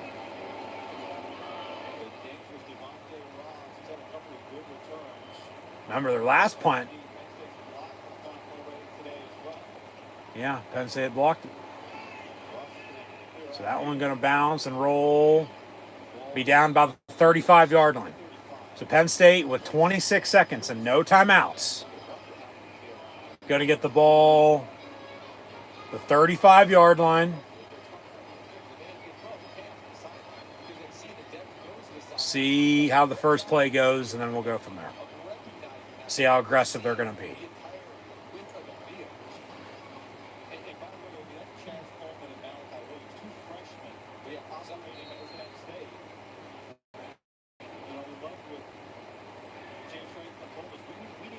Aller looking to throw, far side. Reynolds, he gets out of bounds. Thank you. Exactly. Get the hell out of bounds. Clock's going to stop. As it does. 22 seconds. 2nd down coming up. 2nd and 3 officially. Take what the defense gives you, but after that 7-yard gain, I mean, still at the 42-yard line. Still not even out past midfield yet, but it looks like they're going to be aggressive here and try to do something before halftime. At least try to get in field goal range.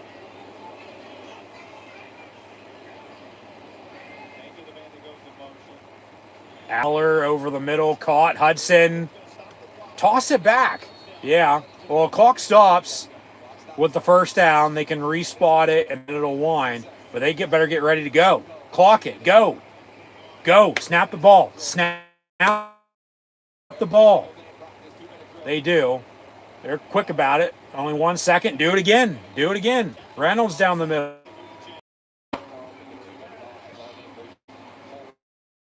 So Penn State's getting ready. They're going to respot the ball. Find it. Go. Snap the ball. Go. And they get it off. And Aller looking to throw again. Deep near side in the end zone. High incomplete for Hudson. Now you got 5 seconds. And do you take a shot or do you kick a long field goal? Just made from 41 in this direction. See where they're at on the field. Barker's coming on. So they are going to kick it. They say officially it'll be a 53-yarder for the left-footed kicker of Ryan Barker from the left hash going north. Snap, hold, kicks, blocked. Jesus Christ. So clock has expired. First half is over with. Penn State had nothing. So Florida National has some momentum. They do. You got to give them credit. I mean, obviously a long field goal. It's going to be a low kick to go the distance. They got the hand up and they blocked it. So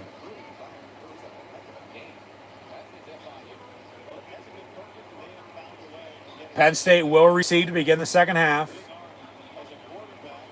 See if they interview James Franklin here going into halftime or not. Yes.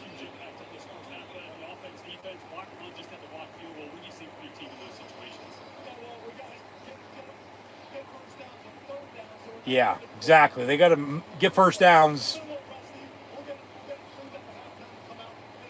They said they'll get it cleaned up at halftime and come out and finish drives in the second half because they're rusty right now, and they sure as hell are.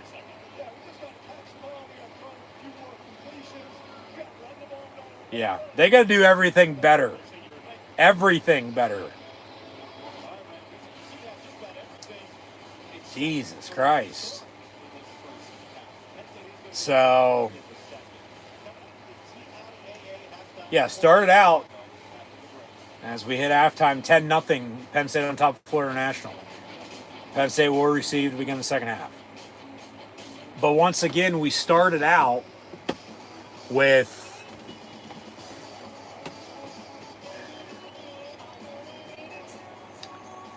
FIU getting the ball, and then Penn State got the ball, but they, after the forced punt, turned it over on downs.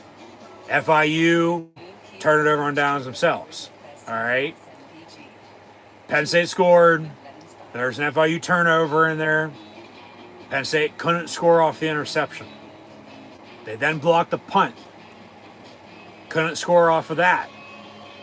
Punted. Pinned them deep at the 1. Got the ball back with some good starting field position. Didn't even score off of that either.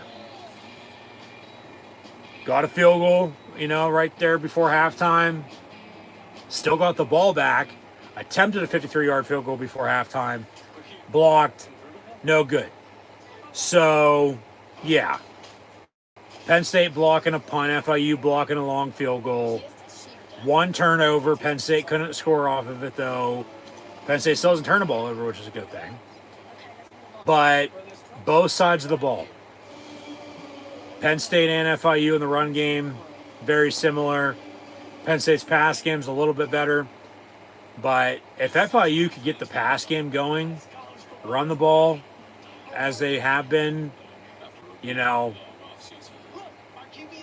they might score some points here the second half.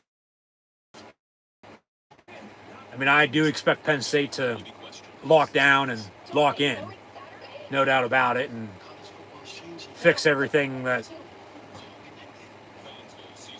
hasn't gone their way, or however you want to put it.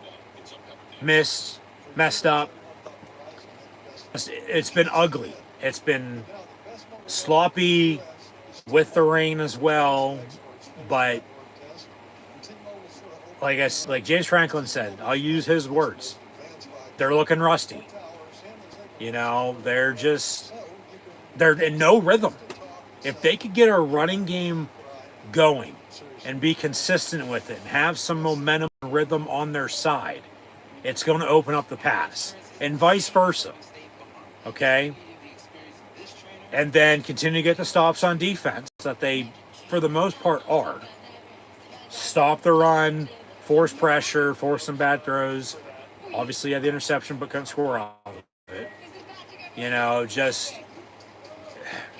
They'll be able to score a little bit more here, but long story short, in a gist, the 10 points they have here at halftime right now, they should have more than that as it is.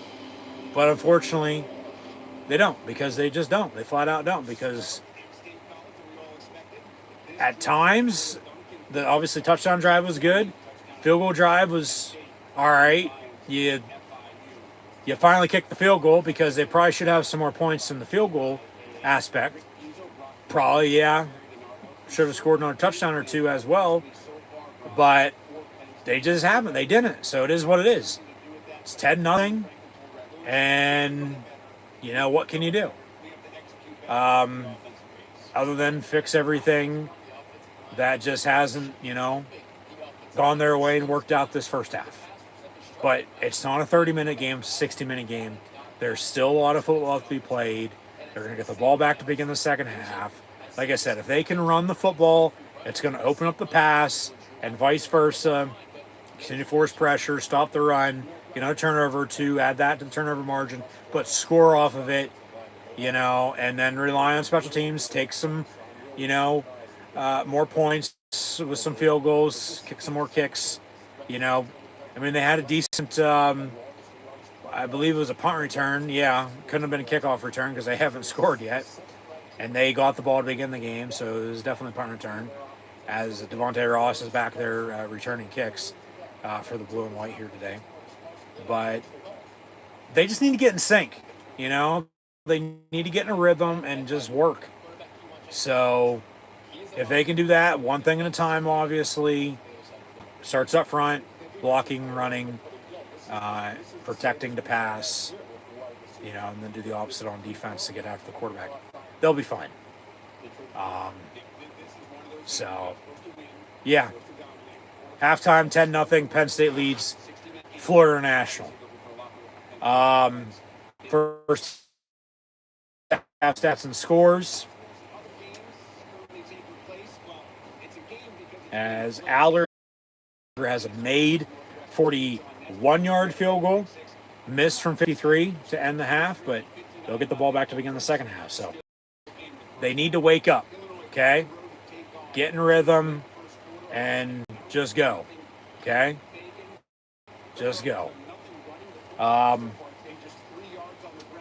Jenkins, FIU's quarterback, he's 10 of 18, 105 yards, has the interception thrown to Big Alonzo Ford.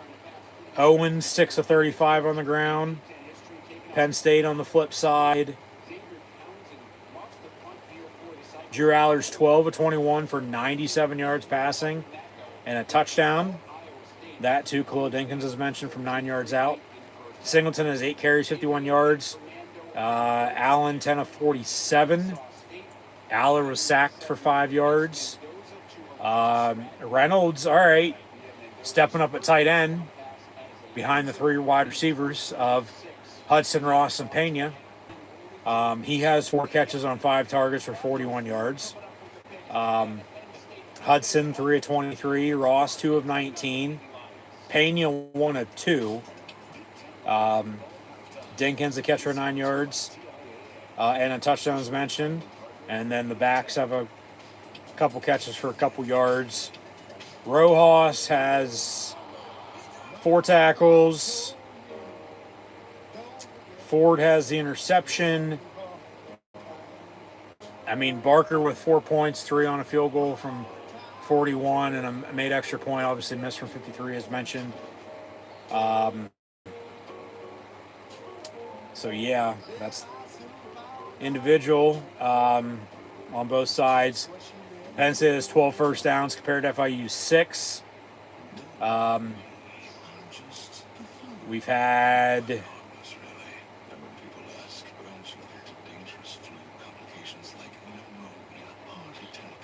1 penalty for a first down because FIU has, where is it? I literally just saw it. Where the hell did it go? There it is. FIU has 3 penalties for 30 yards. But neither team, Penn State's a little bit better than FIU on 3rd and 4th down, but not that much because neither team can really convert. FIU's 1 of 7 on 3rd down and 1 of 2 on 4th down, whereas Penn State 2 of 8 on 3rd down, 2 of 4 on 4th down. So, I mean, I'll take the one. I'd like even way more than that. They have 40 total plays for 190 yards, 97 passing, 93. Yeah, the 1 touchdown and the field goal. I mean, technically, 1 turnover on the interception, but then also the blocked punt. You could consider a fumble. So Penn State recovered that. They were getting the ball back anyway. And then, yeah, that's about it. Where's time possession at? Not here. Maybe, maybe not. normally is. Where the hell is it? The process is simple. Give us a call to schedule your free gutter inspection. If you decide to move forward with the project, you put nothing down. I guess they took it off. So I'll have to find time possession here. 1 minute.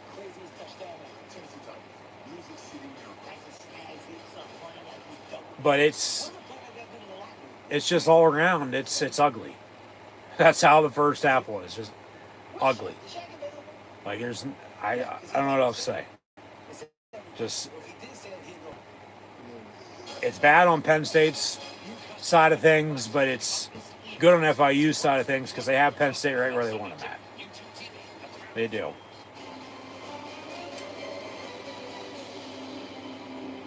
So, yeah, just we'll see what they do in the second half. We'll see what they do in the third and fourth quarters. Hopefully they obviously can pull away and score some more points here, but we shall see. We shall see. So I'll leave it at that.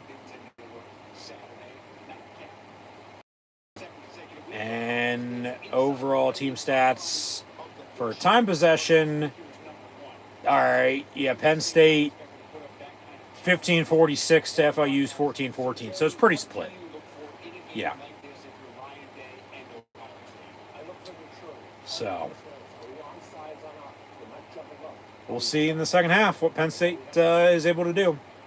And I'll leave it at that. Continuing on with a preview for next week in college football. We'll have some Thursday night, Friday night games before next Saturday at 3:30. Penn State hosts Villanova. I'll have live play-by-play watch-along reactions live right here on YouTube then, but still got to take care of business here today and find a way to win this game before we move on to that game, 1-0. But next week in college football, we'll have the NC State Wolfpack go to the Demon Deacons of Wake Forest in the ACC. That's the only game on in college football next Thursday. As the NFL will have Thursday Night Football begin as well. Next Friday in college football, Indiana State, Indiana, Colgate at Syracuse. Colorado is going to go to Houston, which should be an interesting game. Kansas State, Arizona as well. New Mexico, UCLA from the Rose Bowl. Next Saturday in the SEC, Vandy's going to South Carolina, Arkansas is going to Ole Miss. Fresno State hosts Southern. Big noon kickoff will be Oregon at Northwestern. So obviously be an early kick for the Ducks. It won't be a 9 a.m. Local kick coming the whole way, but still in the Central Time Zone for noon kick. 11 o'clock local, and then still be 9 a.m. out west. But see if that's a trap game or not for Northwestern being what they are right now and Oregon being a top 10 team. I would think Oregon beats them pretty handily. Has Oklahoma State today before they go to Northwestern, and then they'll come to Penn State at the but Clemson at Georgia Tech next week as well. Connor Stallions game, Central Michigan and Michigan on the Big Ten Network. Oklahoma is going to be in Philly at the Link taking on the Temple Owls. Wisconsin goes down. That should be a good game. Nebraska hosts Houston Christian. Towson's at Maryland. The Tribe of William and Mary goes to Charlottesville to take on the UVA Cavs. Sanford at Baylor. Memphis and Troy. Buffalo's going to Kent State and the MAC. South Alabama, Auburn. New Hampshire, Ball State. UConn, Delaware. As mentioned, Penn State hosts Villanova. We'll have Georgia at Tennessee at 3:30 as well. So we'll be watching that game, I would assume. Side by side, SMU, Missouri State. along with Oregon State, Texas Tech. USC is going to Purdue in the Big Ten. Norfolk State at Rutgers. Youngstown State going up to East Lansing to take on the Spartans of Michigan State. Washington State at North Texas. The backyard brawl with Pitt and West Virginia from Milan Puskar and Morgantown. Richmond is going to North Carolina. Northwestern State at Cincinnati. Incarnate Word, UTSA. Morgan State, Toledo. Iowa State, Arkansas State. Louisiana Lafayette at Mizzou. UTEP at Texas. South Florida, Miami. Liberty, Bowling Green. Tennessee State, Nevada. Alcorn State, Mississippi State. FIU. So Florida National will host Florida, and that's one of their big rivalry games. As obviously FIU and Miami when they play as well is too, both being in South Beach, Miami, Florida. As we all remember the brawl with those two teams before then FIU came to Penn State last in 2007 before today's meeting. Hey, it was a shutout 59-0. Then it's 10-0 at halftime, so they're still shutting them out. But Penn State not scoring a hell of a lot. Merrimack's at Kennesaw State next week. Eastern Kentucky at Marshall, who Penn State opens the season with at home next year. The Thunder and Herd will come to Happy Valley. Monmouth at Charlotte. Ohio at Ohio State next Saturday night. Western Michigan and Illinois. Old Dominion's going to Virginia Tech. Jacksonville State, Georgia Southern. Murray State, Georgia State. App State at Southern Miss. Prairie View A&M at Rice. Couple big games next week. We said Georgia, Tennessee at 3:30. Florida's going to Death Valley to take on LSU.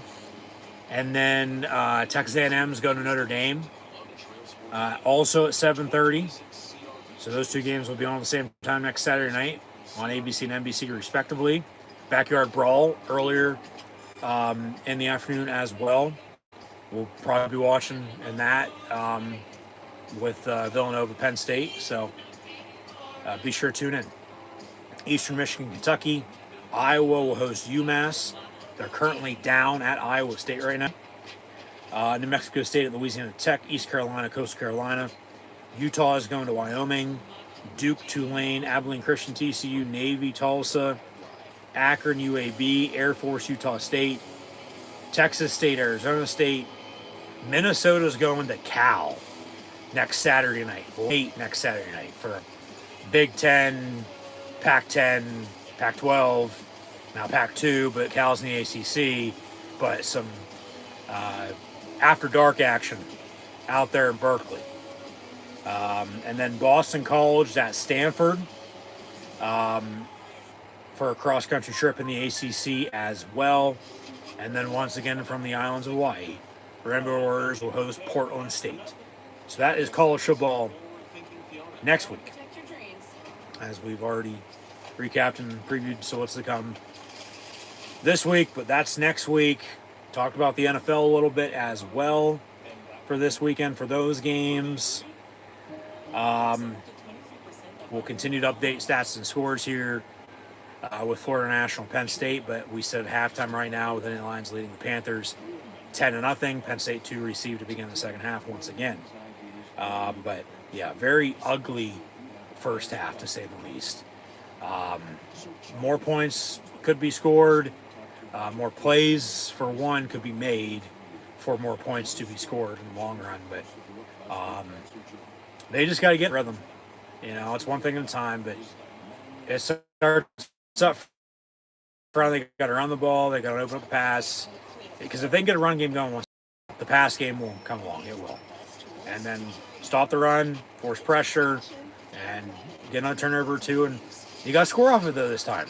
They couldn't score off the turnover earlier, and they couldn't score off the blocked punt earlier. So, yeah, just is what it is. But it once again ain't a 30-minute game, a 60-minute game. So we'll see what they do this third, fourth quarter, the second half, and we'll go from there. But just once again, yeah, thank you for tuning in and watching my live play. Watch along reactions live right here on YouTube of today's college football game. with Penn State hosting Florida National. As always, I'm your host, Encyclopedia Sports, Quinn Luke 96. Be sure to like, follow, and subscribe on social media. Links in the description below. Thumbs up button, share, and then chat questions and comments. Super chat, super sticker, super like, super thanks. Always greatly appreciated. As well, and also scan the QR code behind me if you haven't done so already. Or you can click the first top link in the description below. It's as good as the QR code. So, Penn State Blue Band performing at halftime, as it is Thawing Day for Penn State in the matchup against Florida International here. And FIU's on the kickoff, and Penn State's back deep to receive. So here we go with the second half. But got to run the ball, got to open up the pass, and vice versa. But they got to get in a rhythm. There's really no chemistry. There's no momentum. There's no rhythm right now for Penn State. There's not. So, yeah.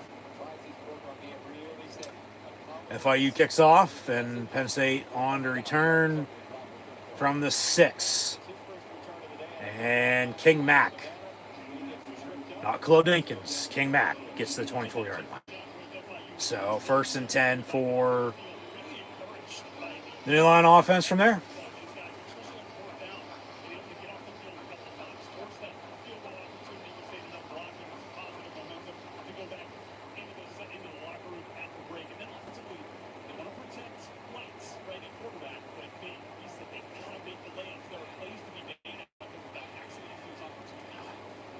High snap, Aller gets it down, hands off out of the pistol, the fat man, Katron Allen. He gets good 15 yards and a Penn State first down. So, you don't need that every play, but obviously you'd like it for one, but I know you're not going to get it, so that's why you don't need it every play. But you just got to keep chipping away at it, you know? You got to get this defense off balance. You know, as I said, with the run game, it's going to come the pass game. It's called play action. You're going to run the ball, they're going to bite, and then you're going to beat them deep. You know, but once again, your playmakers just give them the ball in space. You know, so empty set 5 wide. Aller pass far side, complete Luke Reynolds. He's seemingly the number 1 tight end. He is.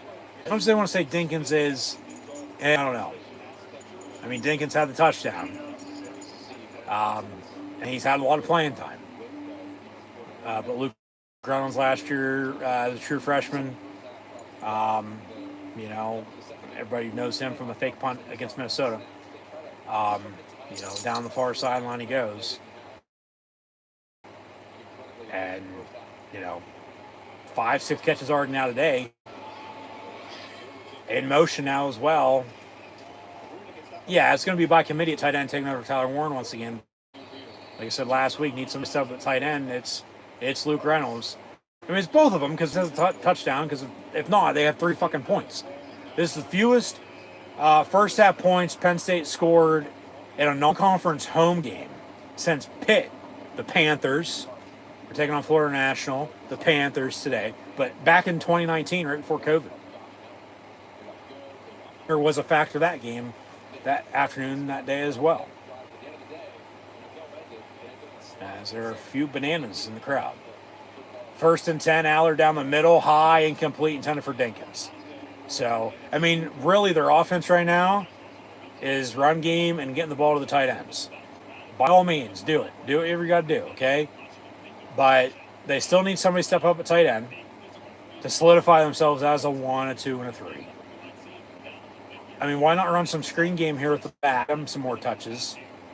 But these 3 transfer wide receivers now today.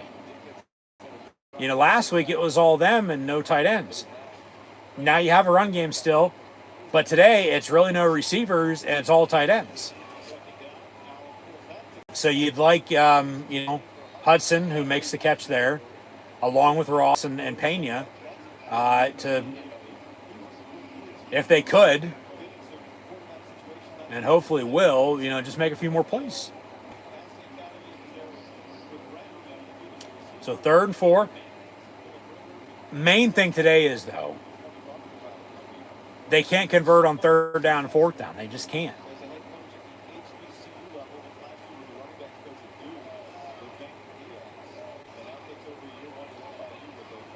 So we'll see if they can convert here. 3rd and 4, empty set, 5 wide. Aller on a slant. It's caught. Reynolds. First down, and Luke Reynolds for a Penn State first down. We got to get that going. Okay? Every time he makes a catch, you got to say Luke, like Heath or Muth. From the 34, another slant over the middle. It's caught, first down. Or, excuse me, on first down, it's caught. It's going to be just shy of another first down. 2nd and 2. But they're knocking on the door. Handoff, Singleton. They'll move the sticks. First down, Penn State.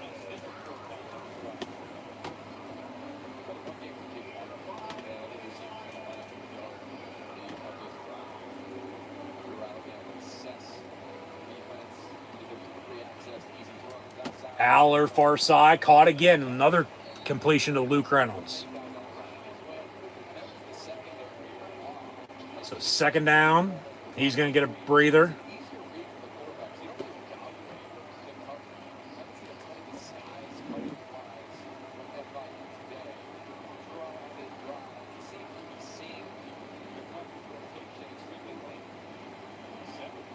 So 2nd and 6 from the 18.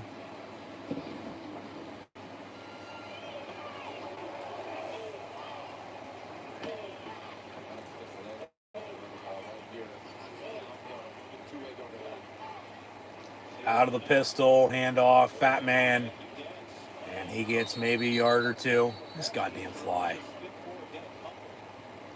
He just magically appeared as the game started.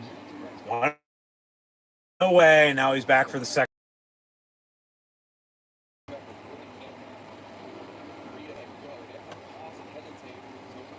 But 3rd and 4 here.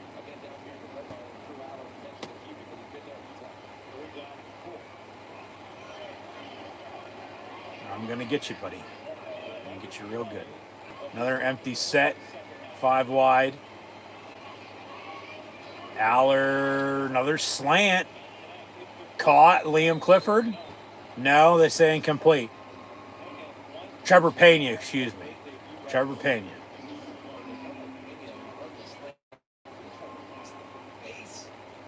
Yeah, that's incomplete. Kick it. Kick the field goal. Take your points.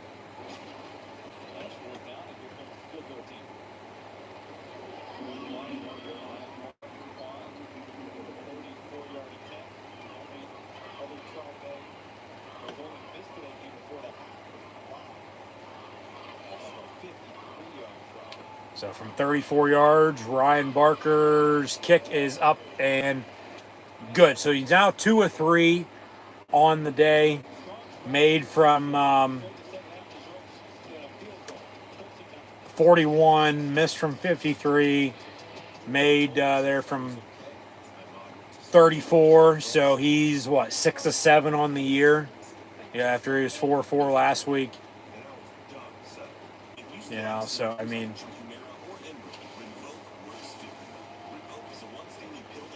18 points off of Barker's toe through 1.5 games here. Yeah. Just got to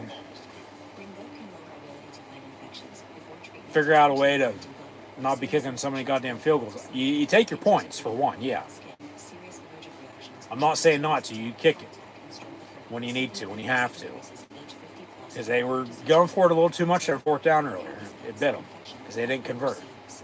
But then you just would like to find a way out to make those field goal drives touchdown drives, because it's another 4, points, and it adds up. So, like I said earlier, like last week they scored 46. They could have had a max of 60 if those field goal drives were all touchdown drives, or anywhere in between, obviously.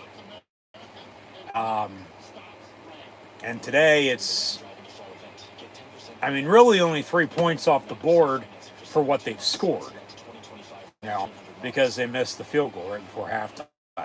So it's 13-0 now here, mid-third quarter. Could be 16-0, which is 2 scores. As 13 is also two scores, but that's 2 touchdowns and you're tied or down 1 then. 16, they got to score twice and go for 2 twice just to tie. But that's what I was saying. Like, just you'd like more field goal drives to be touchdown drives, and to have some more points on the board. But you got to be making plays to be driving the ball and hopefully scoring points. I mean, they're just not doing it enough. But like I said again, you got to give Florida International credit. They do have Penn State right where they want them at. So, I mean, a long field goal drive to begin the second half. A long field goal drive, for sure. Almost, 6 minutes. So, then the Lions dancing around. Yeah, it was officially a 12-play, 60-yard field goal drive. Took up a little over 5 minutes, almost 6. So Gabe Owusu now on to kick off. And see if the defense can make a stop.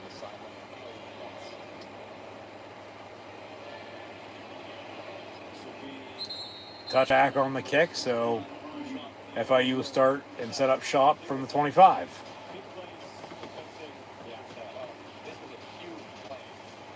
Yeah, interception, a blocked punt, but once again, no points off of it.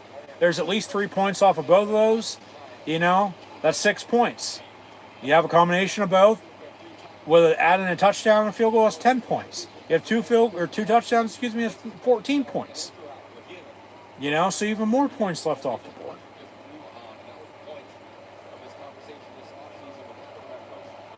So from the 25, 1st and 10. And FIU runs it for 3 yards up the middle. So second down.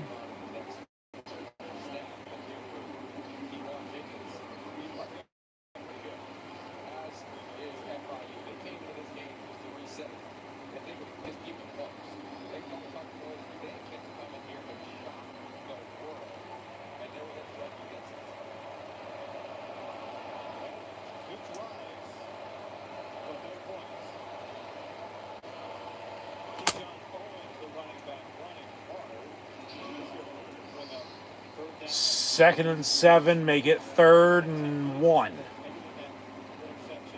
As I'm 0 for 1 on trying to kill a fly today.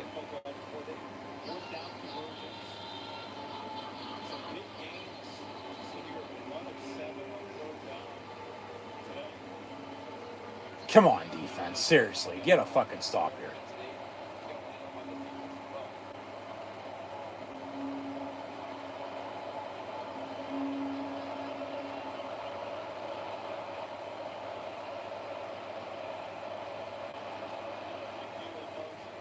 Handoff and a first down run, and he's off to the races before he's brought down to the 50.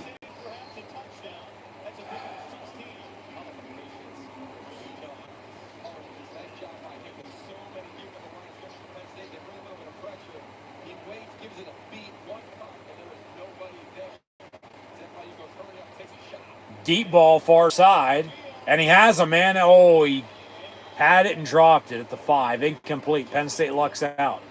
Incomplete, 2nd and 10.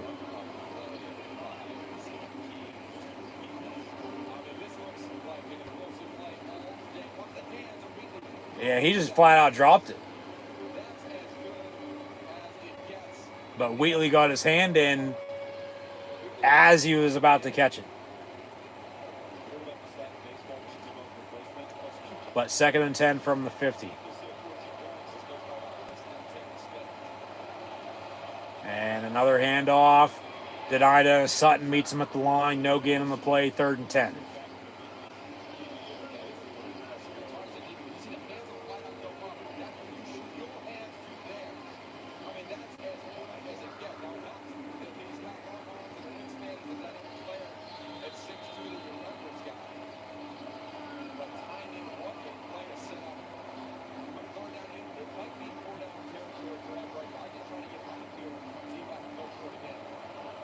So 3rd and 10 from midfield.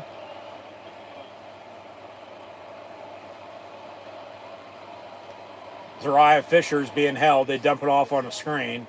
and then push them out of bounds after a couple yard gain. But fourth down, they're going to punt. So Penn State's going to get the ball back.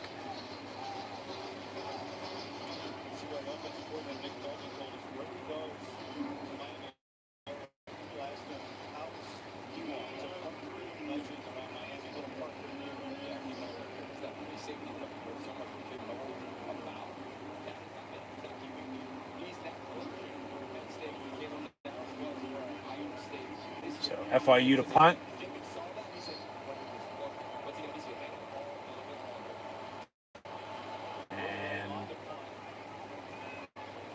It's going to be fair caught by Penn State at the 11-yard line. So they're up 13-0 with 6:53 to play in this third quarter, and we'll be back in about 2 minutes. Because they did. But now the best mobile network in the U.S. is T-Mobile. Some fancy experts finished a network test, and T-Mobile sort of opened a can of whoop up. T-Mobile's network has the most advanced 5G with more towers and their signal reaches further west. So you can text and instant talk and say, you won't believe where I am. Seriously, where am I? Hey, I got signal. Auto owners insures your car because some people never learn to park. Auto owners thinks the more you protect, the more you should save. Auto owners pays what they owe. Got it, Asa. That's simple human sense. That's simple human sense. That's simple human sense. Gatorade has the #1 proven electrolyte blend designed to hydrate everyone's life. Made to rehydrate, replenish, and refuel. So you can use your sweat and earn a place in history. Gatorade. Is it in you? Living in rural America used to be living with slow internet. Not anymore. With HughesNet satellite internet, you can do it all. Connect, stream, and play. Wherever you live. With faster speeds than ever before. Up to 100 megabits per second. More streaming, more browsing, more shopping. And unlimited data. So you can enjoy more of what you love online. More of everything. Plus whole home Wi-Fi. Eliminates dead zones for a strong, reliable connection throughout your home. That's why people on Trustpilot give HughesNet such high customer satisfaction ratings. That is right. Act now to get free professional installation and get exclusive limited time offers. This is satellite internet built for rural America. Don't miss your chance to save on fast home internet. Get HughesNet today. Call 1-800-605-6208. James Franklin has said he was really excited after last season to get Nicholas Singleton or Kate Cronin. But even if it didn't get going, you look at what the John rushing duo should return. The Power Conference football from 2000 is only the 5th time it's happened. And yeah, what a uniform type situation. And so much of that is the advent of the new era of college football, and I think also the celebrating the Prince. Because as they go to the NFL next year, the bodies will be terms. This is Singleton. Singleton gets the give for 2 yards up the middle. It's a 2nd and 8. One and number 2. All times on the rushing list for Penn State. And that's what's most impressive about this season. One of the most active players for your rushing yards. Look at the huge speed at running back. Listen, I mean, It's just balance and consistency in the run game. When, you know, and these two will be on it. they've been running Singleton Allen since 22. Aller looking to throw. Far side, it's high, but caught. Pena down the sideline, 30, 35 to the 40, down around the 44.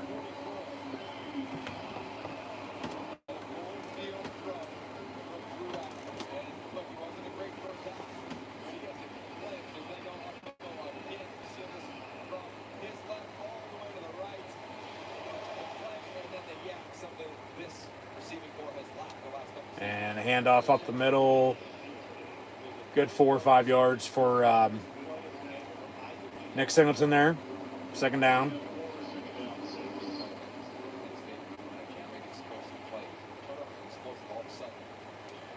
Handoff. Singleton again. He hits the hole and gets a 1st down.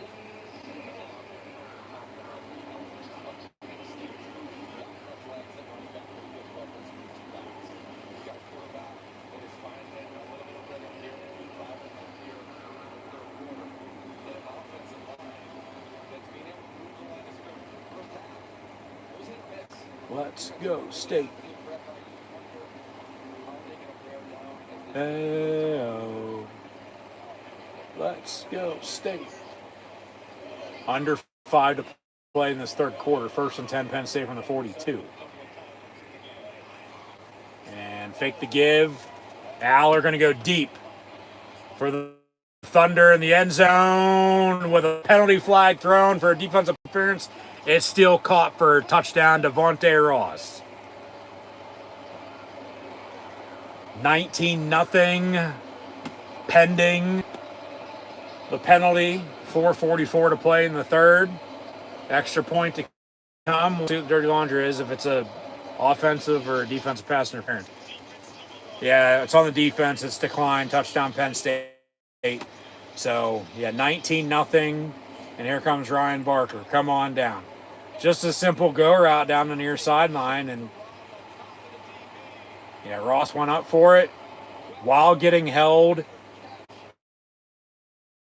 Was able to make the catch. And Aller with another passing down here today. Connecting 15-5 for 6. They're going to go for 2 to make it 21-0. But if they don't get it, it's 19-0. Aller rolls out, comes back near side, throws it back to Shelton, and he walks in. The left tackle would have reported as eligible. There's a flag on the play.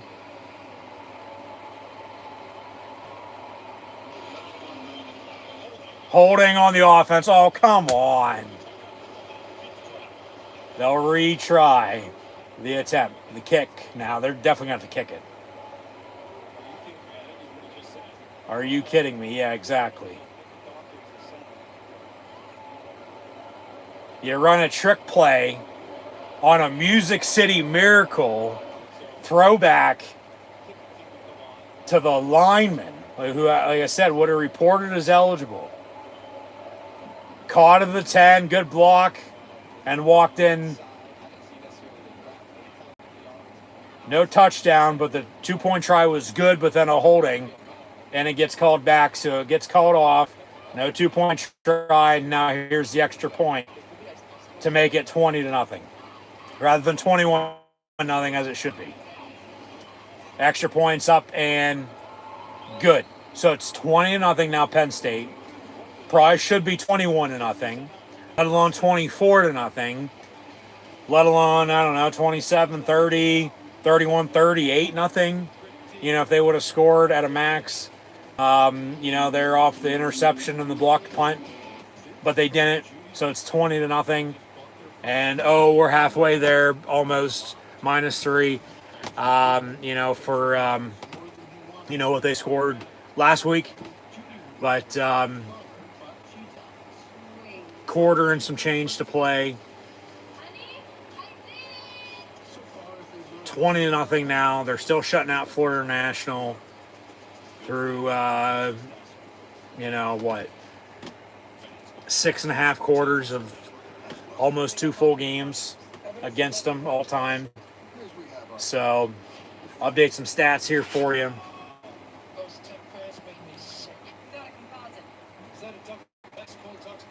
It's 20-0 now, Penn State.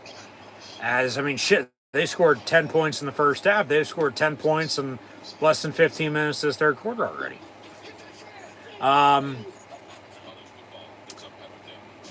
But Drew Aller now with 2 passing touchdowns. The first, obviously, to Khalil Dinkins.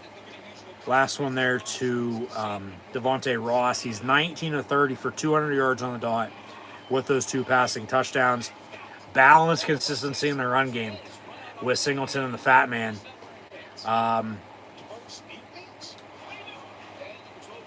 Katron, 13 of 72, and Singleton, 12 of 71. Devontae Ross, 3 catches, 61 yards, and that touchdown from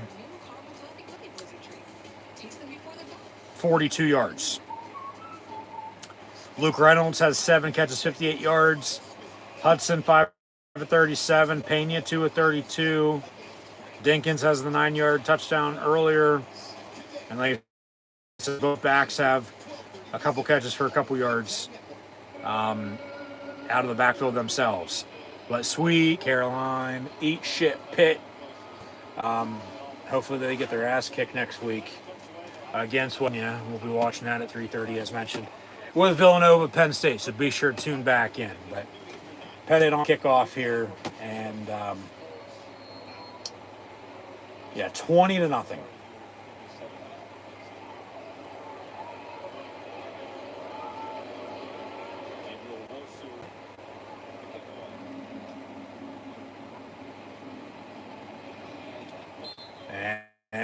And kickoff out of bounds.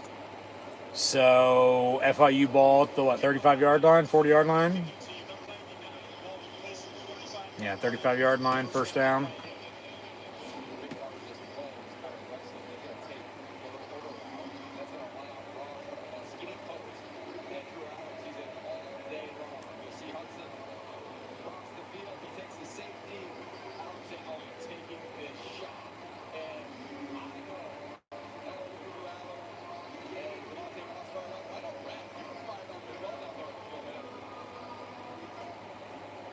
Yeah, he caught it, yeah.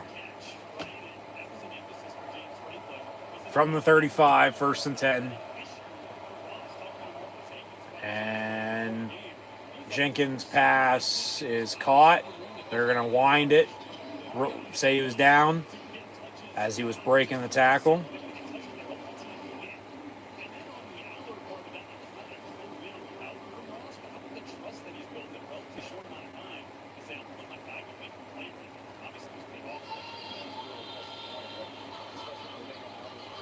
But 2nd and 8 here from the 37.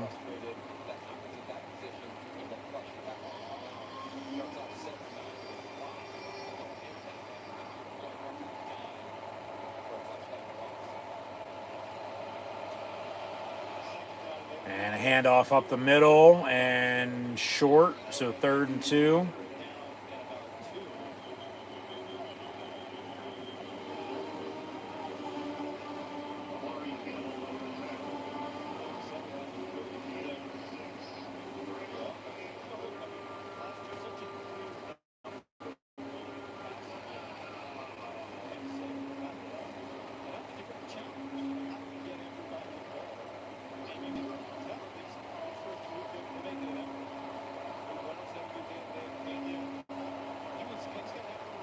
Third and 2 here from the 43. Play clock winding down. 3, 2, 1. They get it off. Fake the run. Quarterback keeper. And he goes down for a loss. So 4th down. And they'll punt. So Penn State can get the ball back.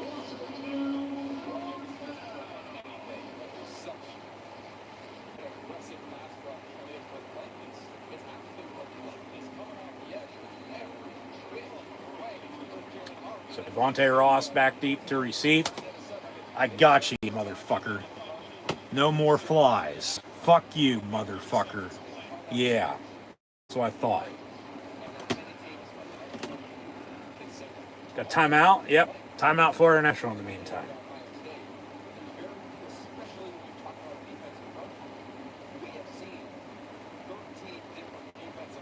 Go to hell.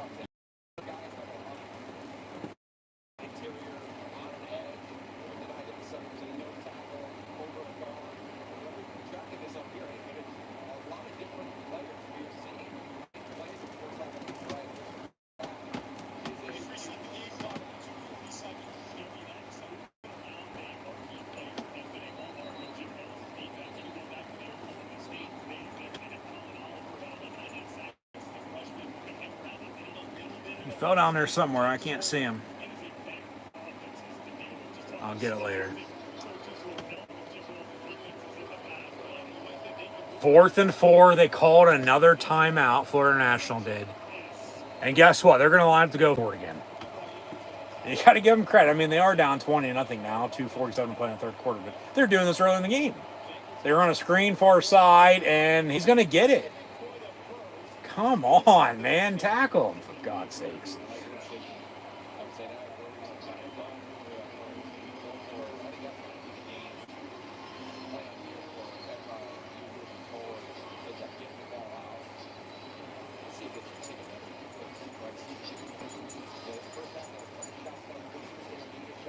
So, new set of downs, 1st and 10 here for the Panthers.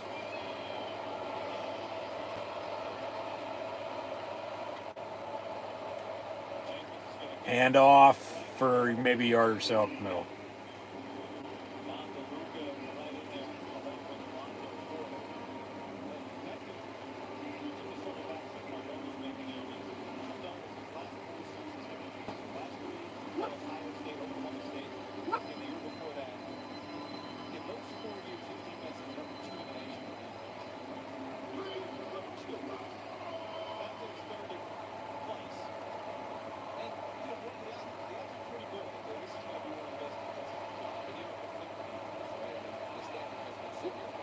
Handoff again up the middle.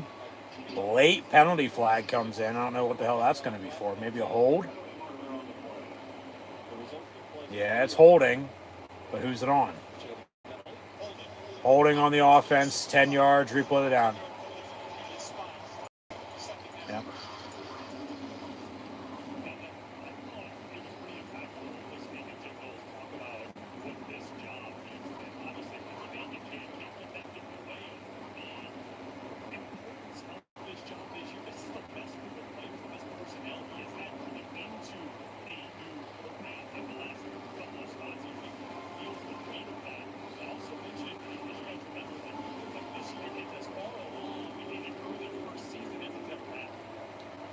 Second and long, 2nd and 19 officially.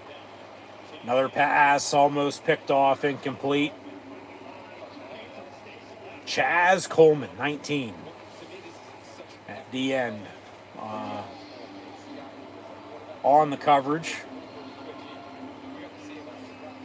As they forced pressure with Fisher and Ford, it looked like. And yeah, Coleman got his hand up. Coleman, where's he at? True freshman. True freshman defensive end from Ohio.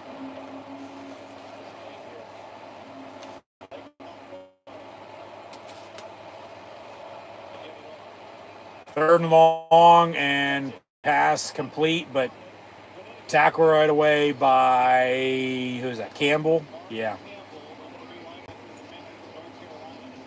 He played well last week, I thought. He's been playing pretty good day, too.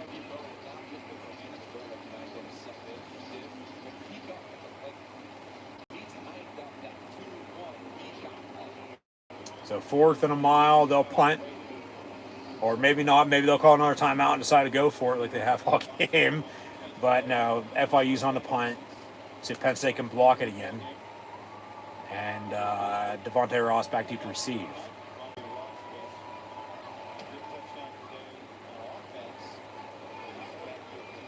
And another fair catch signal for around the 16, 17-yard line.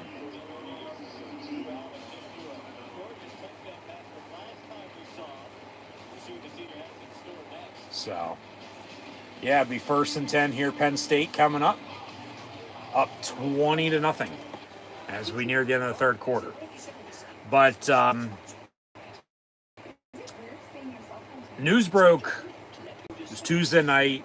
A report came out that Penn State was going to do away with Nike and join Adidas. And that ended up being true. So, yeah, Penn State will be leaving Nike, and effective July the 1st, 2026, next summer, be joining Adidas. I can't believe I just said that, but yeah.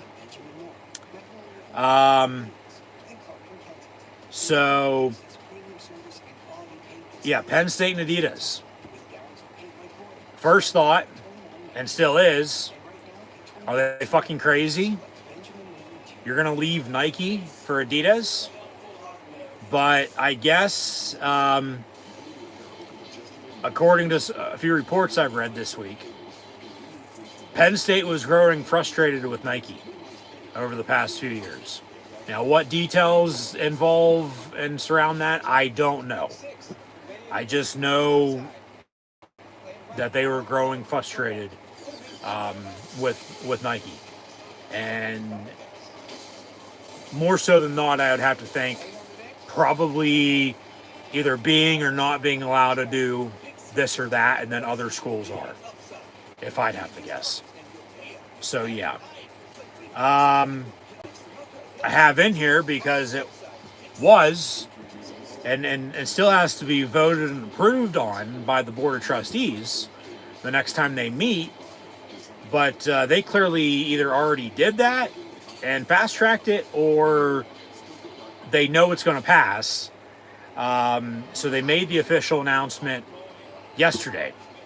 And as mentioned, the report was leaked on Tuesday. It took, a couple days for it to become official.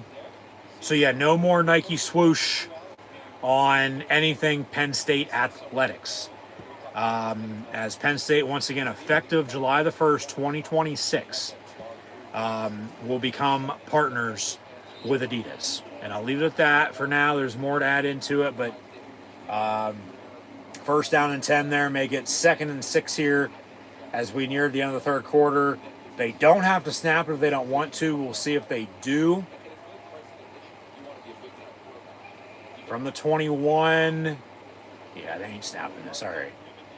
So at the end of the third quarter, Penn State leads Florida National 20-0. We'll update some more stats and scores in a little bit. But yeah, Penn State and Adidas, once again, going to become a real thing next July 1st. So Penn State, no more Nike. It'll be Penn State and Adidas moving forward for Penn State athletics. Now, merchandise is, with, buying apparel in stores and whatnot. That's third-party branded, sold out that way.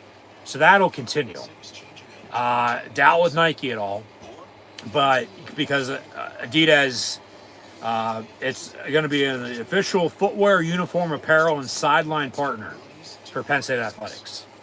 Okay, but I'm saying just your basic, like this ain't a Penn State Nike hat. I don't even think this is a Penn State Nike sweatshirt, for instance. And it sure as hell ain't Adidas either, and I sure as hell ain't going to be wearing the 3 stripes once they make the change, unless there's something I really, really like. But yeah, like you'll still be able to find Penn State apparel and merchandise without, Nike and Adidas logos on it. Say for like Champion or Russ Athletic or, just whatever other, brands, even Under Armour, for instance, that are out there that have made apparel to be sold in stores and online, for the past however many years, and continue to, do so. Unless there's fine print in this contract that says they can't do that and everything has to be Adidas now moving forward. Because even when Penn State was Nike, that's what I'm saying. You had all this off-brand or different brand apparel, that's out there. So, but yeah, no more Penn State Nike. It'll be Penn State Adidas beginning July the 1st, 2026. Nike actually had the option to match, but decided to decline. And then reports also indicate that Adidas is going to be paying Penn State 4 times the amount that what Nike was paying Penn State. Now, obviously, since the Penn State Nike deal began 30 plus years ago, there's only been one number on record. And that was for 3 years, less than $3 million then. So do the math, from then until now, for what the, Penn State Nike deal has been, but there hasn't been a number on record for what it has been recently, other than what it was 30 plus years ago. So Penn State is to become the number 1 flagship Adidas brand. So they say. We'll see. But it's the most expensive apparel deal in college football history. It'll be a 10-year deal for Penn State and Adidas beginning July the 1st, 2026. It's going to be worth $300 million, so that's $30 million a year. And it'll be for cash and product consideration for NIL, name, image, and likeness, and other benefits, such as the official, as mentioned, footwear, uniform, apparel, and sideline partner for Penn State. Just not football, but all the sports and athletics that surround Penn State University and branch campuses. So we'll get more into the fine details on that in a minute, as they were just showing off the stadium renovation. Obviously, it's going to probably be like that for every home game because of the broadcast partner. Like last week, it was CBS. Today, it's Big Ten Network. I believe they're on FS1 next week, if I'm not mistaken. I know it's at 3:30, but I'll have to check the listing. But FS1, BTN, it's all Fox anyway. So let's see if they talk about it all next week or not. They probably will. But Gabe Owusu just punted.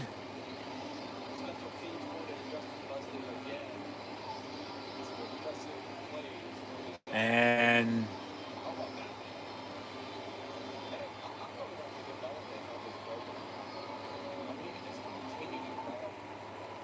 FIU ball, 1st and 10 at the 16-yard line. So he punted literally from inside the 20 to inside the 20. Chaz Coleman with a tackle for loss. True freshman, once again, as mentioned. We'll see how much he plays all season long.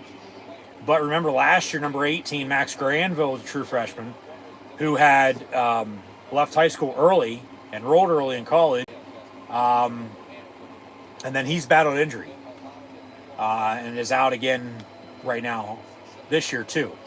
So Coleman steps up, not number 18, but number 19, and making some plays today. 2nd and long, and down he goes on the sack. And that is number 45 for the Penn State Nittany Lions, Anani White. He's a transfer from Texas A&M as well. They got a few of Aggies from College Station on the offensive and defensive line. Talked about TJ Shanahan up front on offense. White, 45. As Shanahan's wearing 54, White's wearing 45, so flip it. And he gets the sack.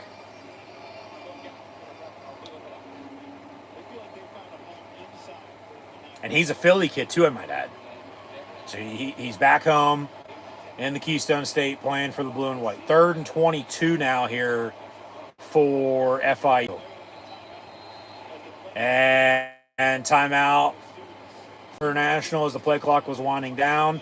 It'll be their second timeout. They'll have one left as we have 12:05 to play. And Penn State's up 20-0. They'll take a commercial break, TV timeout with this timeout. So we'll get back to it shortly. As mentioned, they'll continue on with the Adidas discussion. So with that, 10-year, $300 million deal for Penn State and Adidas beginning next summer. For instance, okay, Tennessee was Adidas. They switched to Nike. They're going back to Adidas. They had signed a 10-year, $100 million deal earlier this summer, okay? But then Nebraska, as they've been sort of the number one go-to, flagship Adidas brand for quite some time, they've been three stripes, and most recently extended their contract in 2017 for 11 years, $128 million.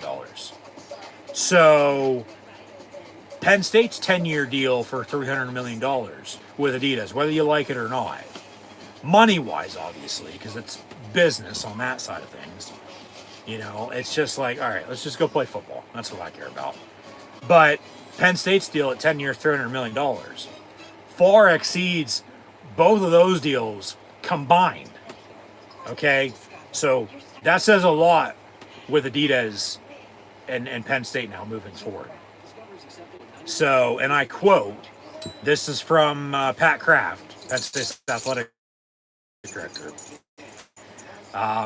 Yesterday in the announcement, Penn State Athletics has been blessed with incredible partners throughout our history, but today we step into a bold new era, Penn State Athletic Director Pat Kraft said in a release. From the field to the court to the mat to the pitch, this partnership goes far beyond uniforms. It is unlike anything else in the marketplace. Adidas is making an unprecedented commitment to Penn State, delivering record investment in our department, groundbreaking NIL and marketing opportunities, and access to technology and innovation that no other program can match. This agreement sets a new industry standard, fueling championship performances, empowering our student athletes to grow their personal brands, and creating unmatched platforms for them to shine on the national and global stage. Together, we're building something that will transform what's possible for Penn State athletics and for every student athlete who wears the blue and white. And quote. So, yeah, we'll see how it works out, but right now, it is what it is at the end of the day. So, leave it at that, and Penn State going to be moving on from Nike and going to Adidas. But Penn State's defense gets off the field here, and they'll force another Florida International punt.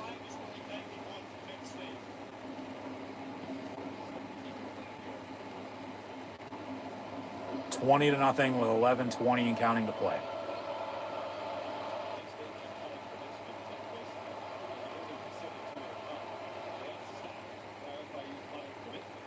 And it'll bounce around midfield and roll to about the 40. So that's where Penn State will set up shop, 1st and 10. With all 3 timeouts, 2-minute warning obviously coming up, but 11:04 to go to try to, tack onto this lead a little bit.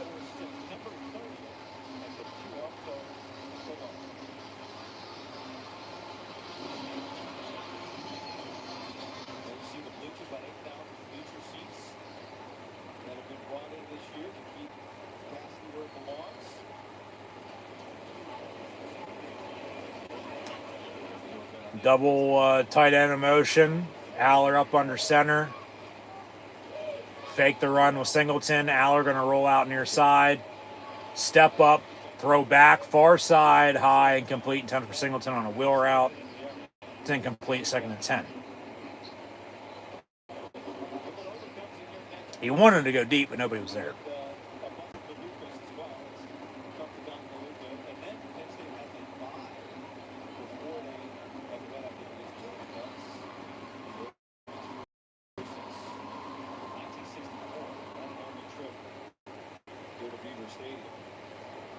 Second and 10 from the 40.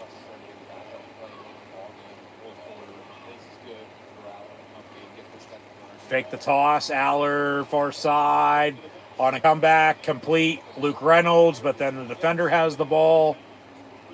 They say incomplete. No interception, but incomplete.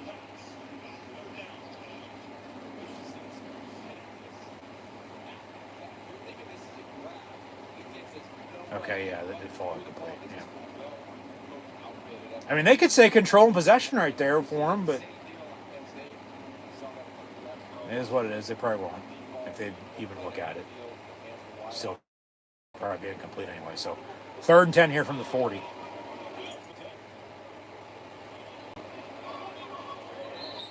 And a whistle. And they actually are going to look at it. All right. Roll previous plays on a further review. So they're going to think about it, and hopefully they tell us something good again. But it's going to be real quick on a control and possession. Right there before the ball sort of came out, and then it's sort of caught but then dropped by both Reynolds and the defender out of bounds on the sideline. So, I mean, yeah, right there, you could say catch and a 1st down. But that's why I said even if they would look, it'd probably still be incomplete anyway. But they're looking at it, so I'll take it. It's probably still going to be incomplete if I'd have to guess.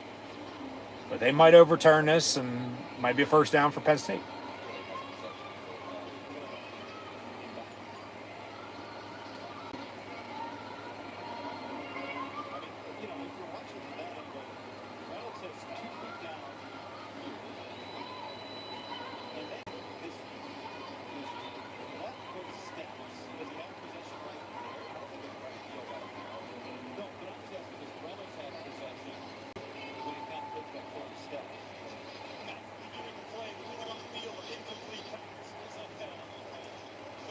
So incomplete's upheld. It's third down. Can they just say stands? Confirmed. Quit with this upheld shit.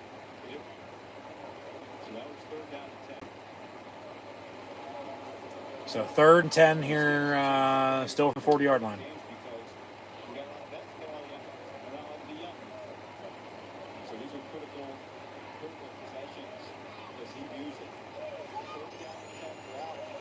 Dump off on the screen is batted down, incomplete. So 4th down, and they're going to have to punt.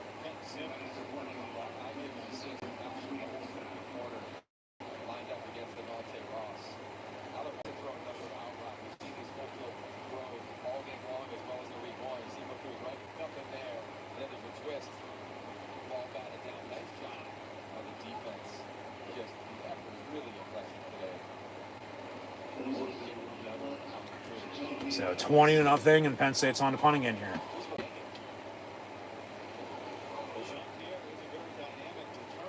And from the 5 on the punt return, yes, about they've been setting up shop around the 16-yard line the past few drives. So, hey, guess what? They're going to do it again when we come back. 10:33 to play. FIU ball. Penn State leads 20-0.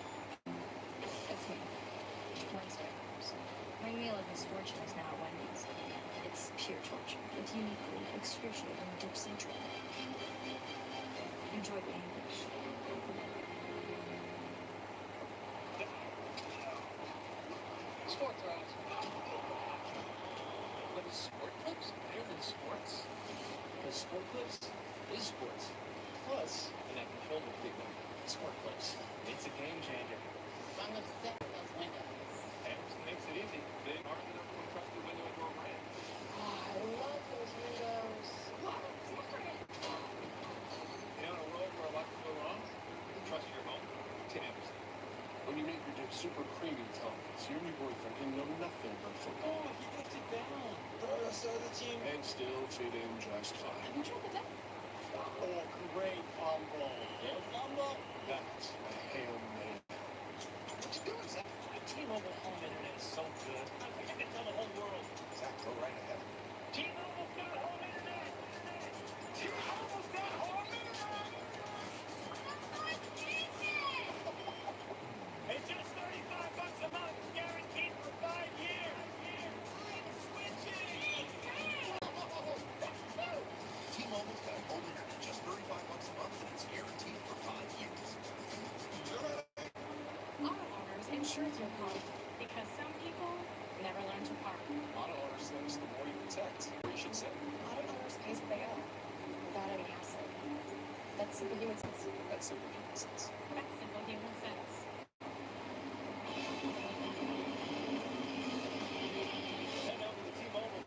Last time Penn State was ranked number 2 in the AP poll was 2017.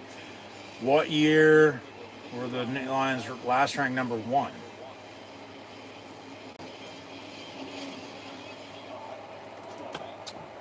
Probably 99.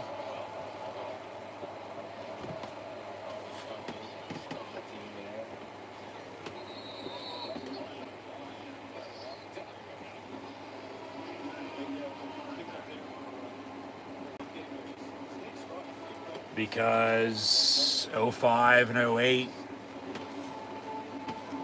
they got to 3.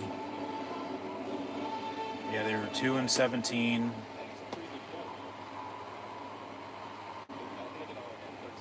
Top 10 program, top 5 program all time.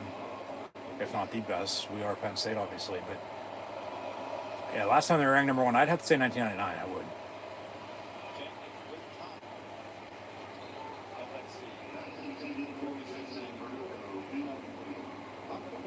It might be 98 or 97, but you go the whole way back to, it is 97. All right.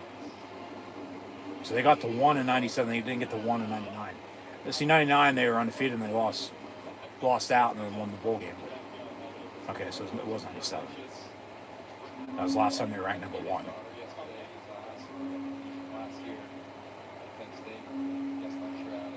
The 3rd and 2 here from the 25.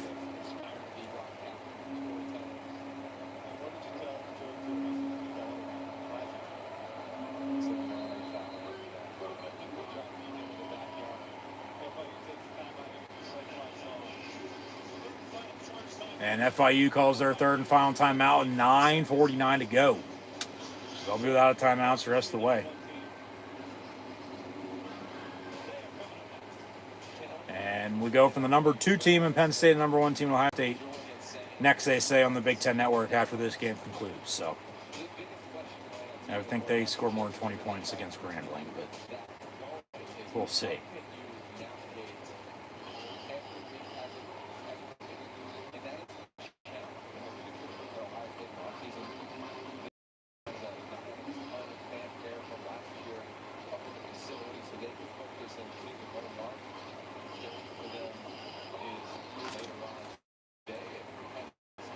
Yeah, so they show up the schedule. Yeah, the game is on FS1 next week. 3:30 kick. I'll have live play-by-play, watch long reactions live right here on YouTube then, so be sure to tune in. And we'll go from there, one game at a time. We already talked about schedule last week, so don't need to talk about it anymore. End of the year, or start of the year, excuse me, every week, and then at the end of the year, obviously. 3rd and 2 is going to be short, be 4th and about a half a yard.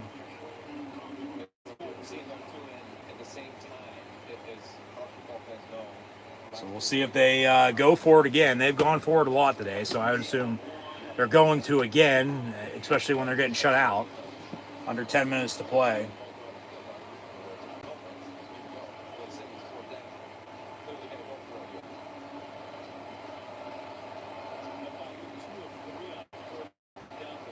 So 4th and inches from their own 26-yard line. Hand off, and they get another first down. You got to give them credit. I mean, who knows? Maybe Florida National is going to be a good team this year in the Conference USA. I mean, like I said, they were getting votes in the AP Top 25 poll last week. Yeah. So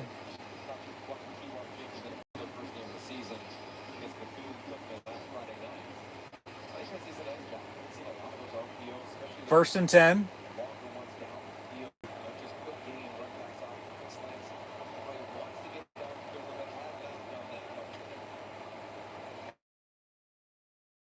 Sutton off the edge. And they run an end around, and it's going to go for a good 5-6 yards. I believe DeJuan Lane on the stop.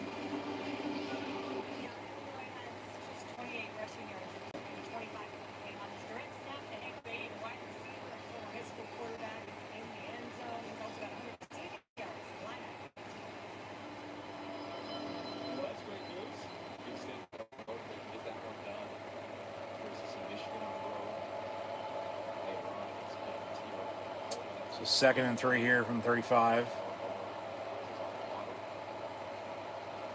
Fake the end around, hand off. And another first down run up the middle to the 42.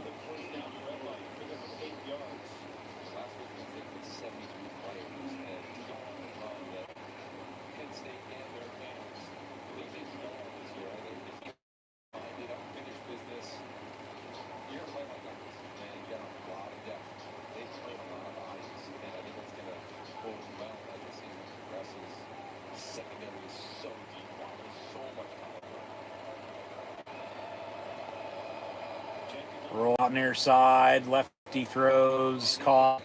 See where they mark it at. You're going to be short, 2nd and about a yard.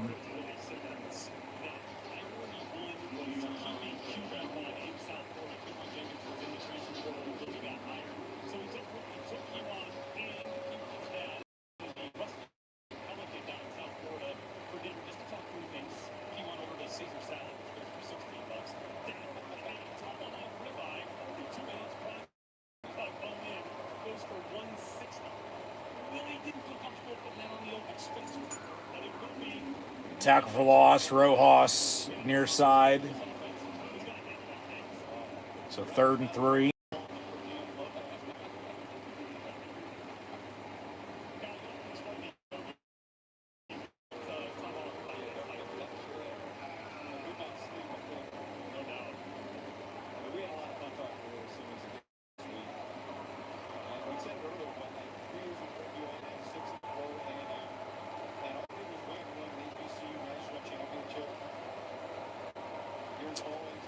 Hand off, and another first down run. Jesus Christ.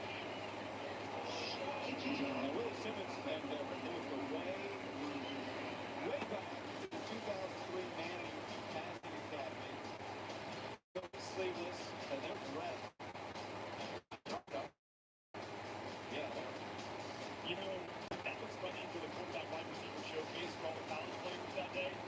I'm feeling the receiver there. I was catching passes of all these guys trying to run it. Caught my little hitch route to open the day with Peyton Manning, but Willie had an absolute hose. And From the 39, 1st and 10. Jenkins looking to throw all day. And throws it away out of bounds, incomplete. So 2nd and 10 here, 5:08 to go. Penn State's up 20-0. But Florida National trying to score some points here.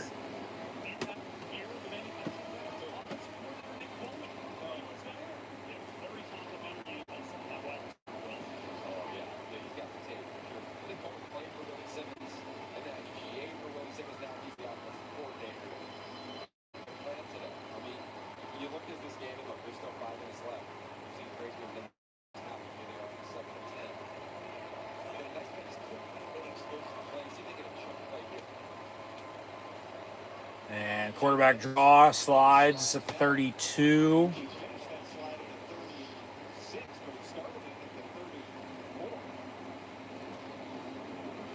See officially where they mark it. I say 32. They said 34, but then the 36.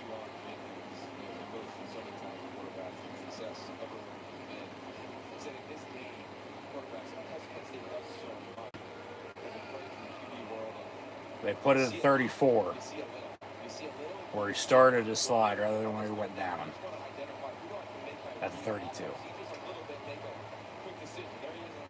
Another quarterback keeper, Rojas and Washington on the stop. About 4 minutes to go.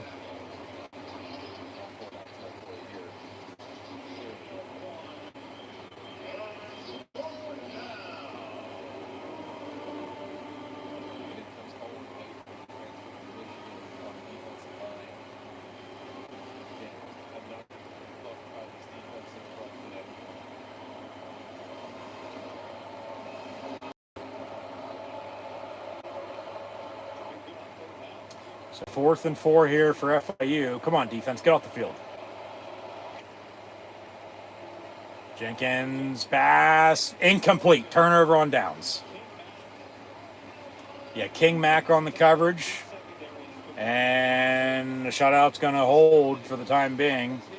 Penn State with 3:40 to go, up 20-0. They'll probably just run the ball and run the clock out. They probably won't score again, honestly. I mean, yeah, like I've been saying all game, it's going to come back around to bite them if it's, somebody else opponent-wise. Because, yeah, you missed a field goal. Would have one more point. 2-point try got called back because of a penalty. So that's 4 points. But then, you're probably looking at, like I said, a max of 38 points today. If they would have scored,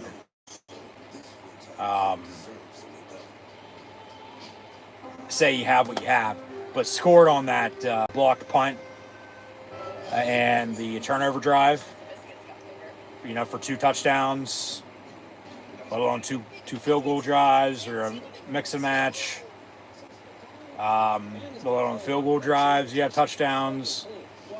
I mean, yeah, you might be looking at another 46, 50 points.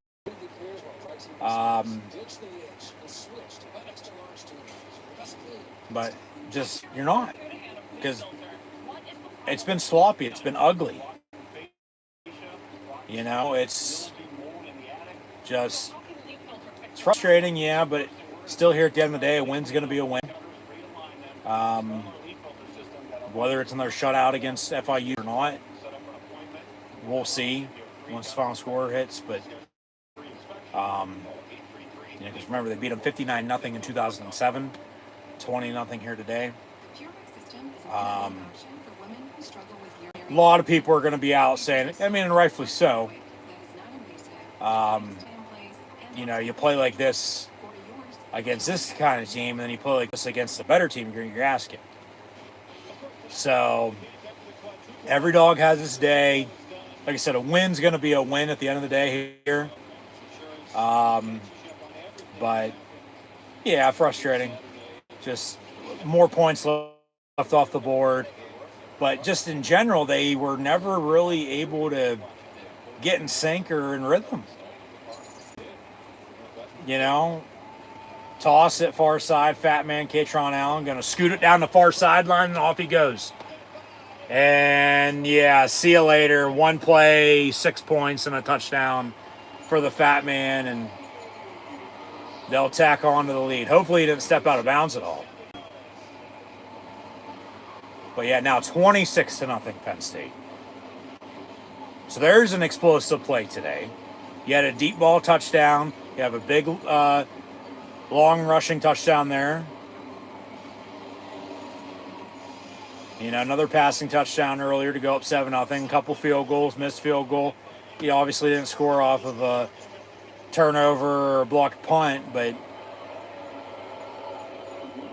26-0.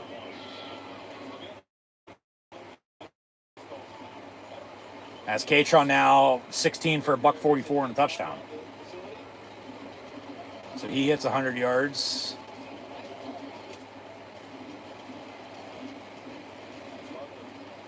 And Barker's extra point up and good.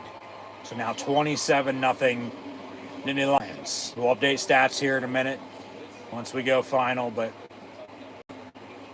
just a simple toss down the far sideline.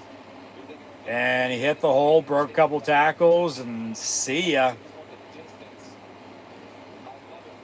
Good blocking. And he never stepped out. Yeah, Shelton, Reynolds, and Dinkins on the blocks. And he just was like, I'm gone. And then Hudson got a block late as well, right before he walked in the end zone. So, yeah, we are Penn State.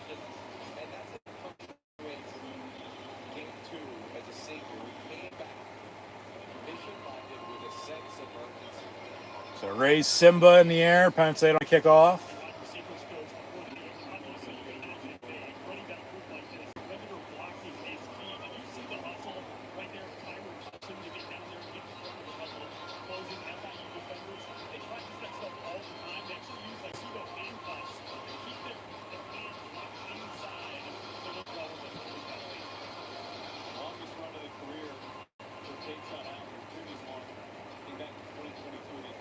Oh shit, that was Fat Man's longest run and longest rushing touchdown he's had in Penn State.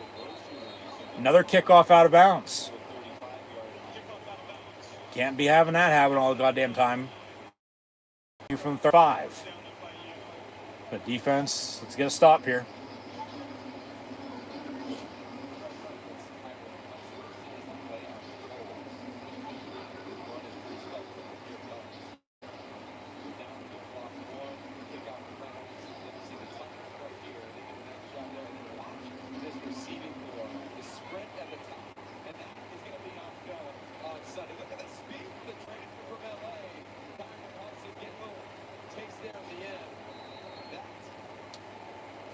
So here we go. Final couple minutes, 1st and 10.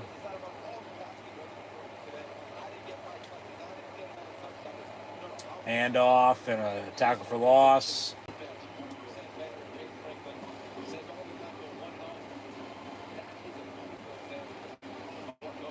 It's got some backups in on defense now. So we'll get some names and numbers here for you. Backup quarterback in for Florida International, might add, as well.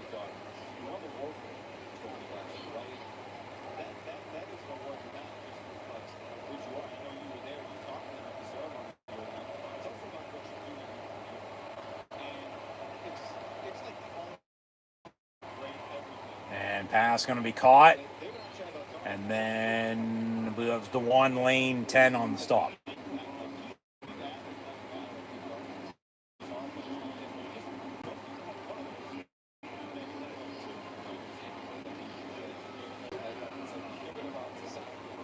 So 3rd and 5 for Panthers from the 40. They will have to snap it. There's a 2-second differential between the play clock and the game clock.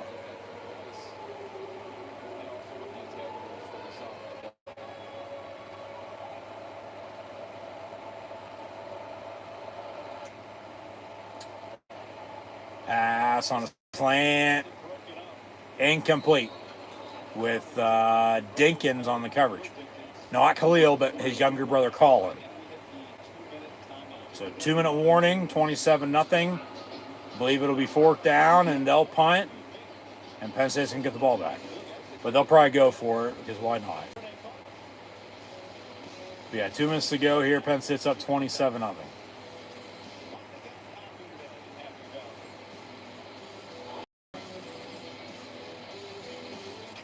Okay, so we'll update stats here once we go final. Have post game as well, so stay tuned for that. Just once again, thanks for tuning in and watching.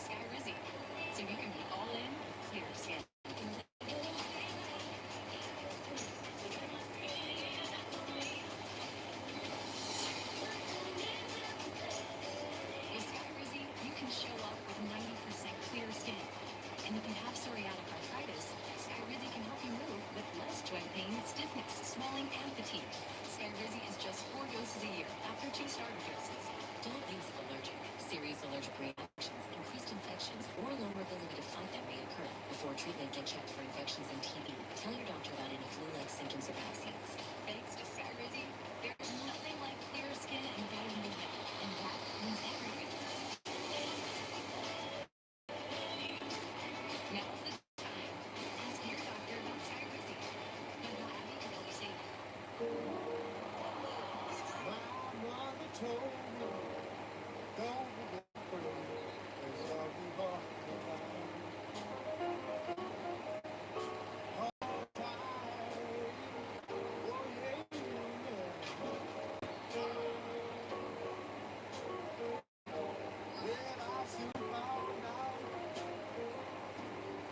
Just what you mean. When you think you faltered me as a rock for just a limited time, go fall in and enjoy the pumpkin pie blizzard treat. Or try our new caramel toffee cookie blizzard treat. Taste them before they're gone. Get it delivered in the app. Limo at your service. Here, help you save hundreds by customizing your car insurance with Liberty Mutual. Probably should have gone the other way. Only pay what you need. Liberty, Liberty, Liberty, Liberty. Always excited to say number 1 is next, and that's the case. Top-ranked Ohio State at home against Grambling State. Coming up next year on the Big Ten Network. Rock, should be an easy win. What are the Buckeyes that can get out of Saturday? Well, any time I get to watch Kenny Downs play football, it's a magical moment for me. More domination. Matt Patricia laid the groundwork for me to go for something valuable. I can't wait to see what he has to outlook. Don't worry, Buckeye. Catch is not coming through those horseshoe doors. Back to your hand. So 2 minutes to go here. Penn State up 27-0.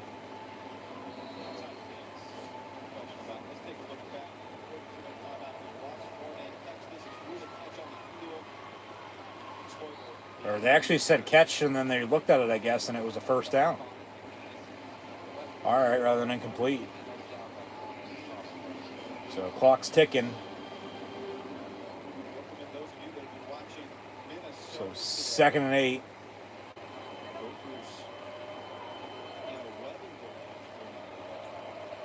From the 49. Pressure and strip sack. Chaz Coleman, and he's going to pick it up and run it back. 20, 15, 10, 5, down to 5. God damn it. It would have been nice he walks in. But, we are Penn State. He's had a game today. He might be that name to remember coming up here. He might be getting more playing time because of that. Just, quarterback never saw him. And just swatted the ball, sack, picked it up. Here's a replay. And ran a good 45, 50 yards before he got brought down. And I thought he was going to get in touchdown. I'm sure he'd be loving to have a touchdown right now too, but yeah, fall and just everybody's like, oh my God, in shock. But he's making a name for himself right now. And from the 5, 1st and goal, do they run a play? Grunkmeyer at quarterback, or do they take a knee? They'll hand off up the middle. Touchdown, Penn State. Singleton. 33-0 now. So, all right, the final score's not going to show how ugly this game was now, because they scored a couple late rushing touchdowns. But, hey, more points the merrier. Win's a win still at the end of the day, and fight on state. We are.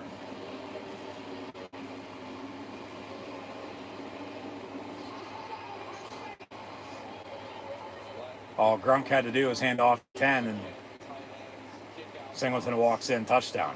Coleman's like, probably shit, I should have got that touchdown. But hey, it's a team sport. You know, one play later, Singleton makes up for it.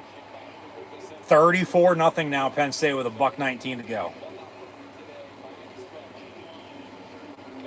So they score off the turnover, unlike earlier. But they're now +5 in the turnover margin on the season.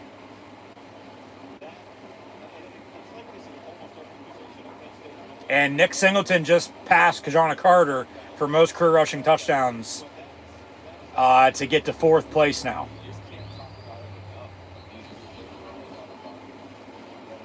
And that record's probably going to be broken this year as well. The rushing touchdown record and the rushing yards record, all time, by one of these two backs.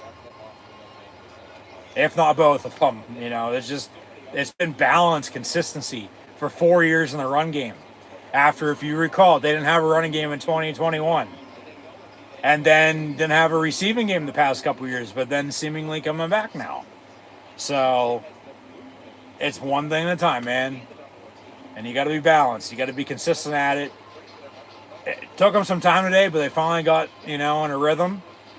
Started making some more plays. Scoring some more points is what matters. And because remember, it's 10 at halftime. And, 34-0 here. Still, once again, they missed a field goal. A 2-point came back. That's 38. You score off of a turnover and a blocked field goal from earlier, or blocked punt, from earlier. You're looking at 44 to 52 points now, give or take, or anywhere in between.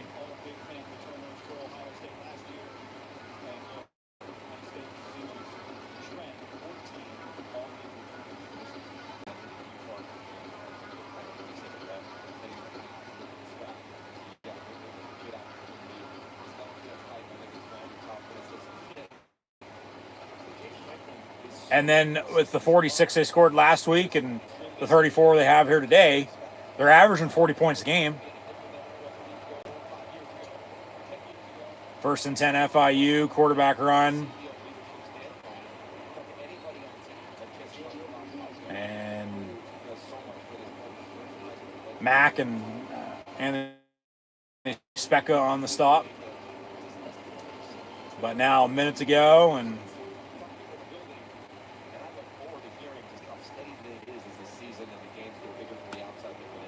do it again, defense. Why not? Get another turnover.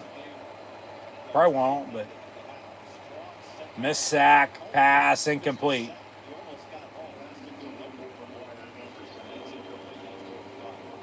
So you got 3rd down and 5 now.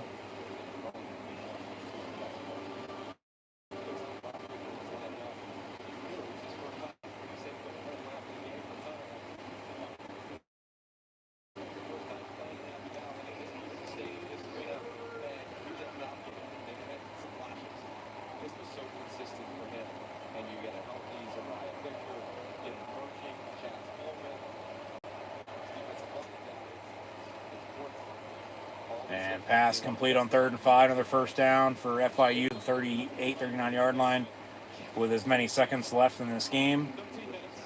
13 minutes with Fred and into the basement. And there's a lot of ball to watch with this being the game that kicked off on Saturday in Big Ten Network. Now, I'll tell you what, last week they gave him a touchdown. End of the game, the only touchdown he got was scored. I know the defense doesn't like it. More pressure off the edge. That's a hold. They're not going to call it at this rate. Quarterback keeper to the 48-yard line with about 20 seconds to go. Clock's still ticking here.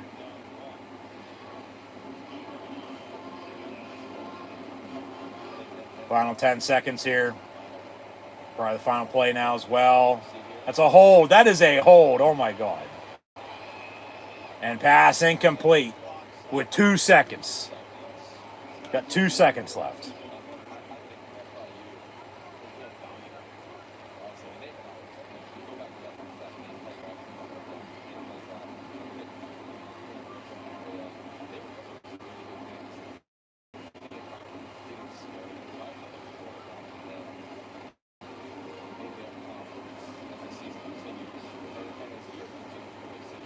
So from the 48, 3rd and 1 for FIU, down 34-0 with 2 seconds to play.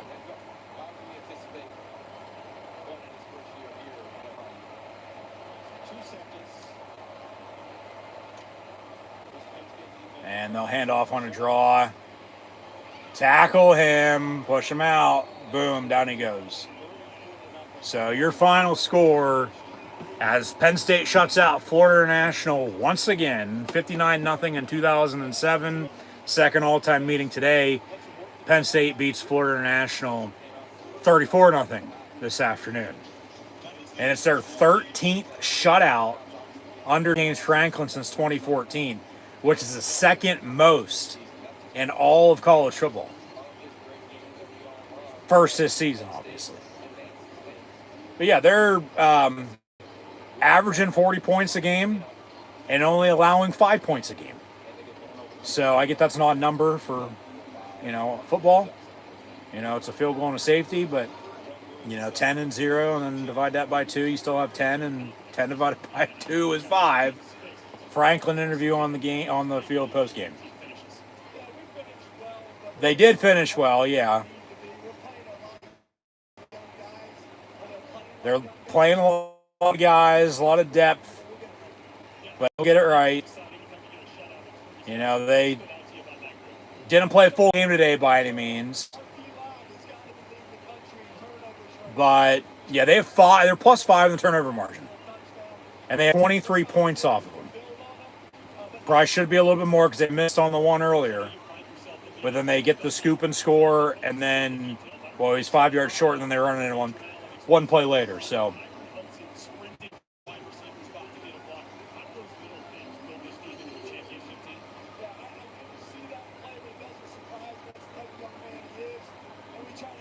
little things add up. Yep.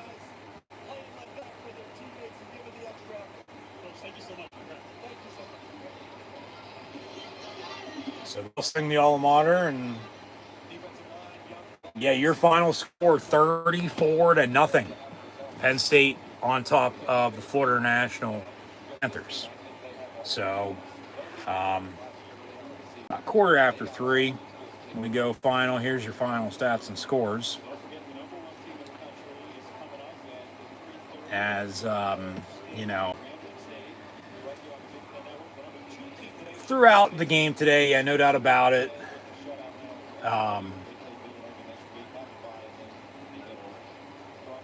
There were times that it's like, what the hell are they doing? They need to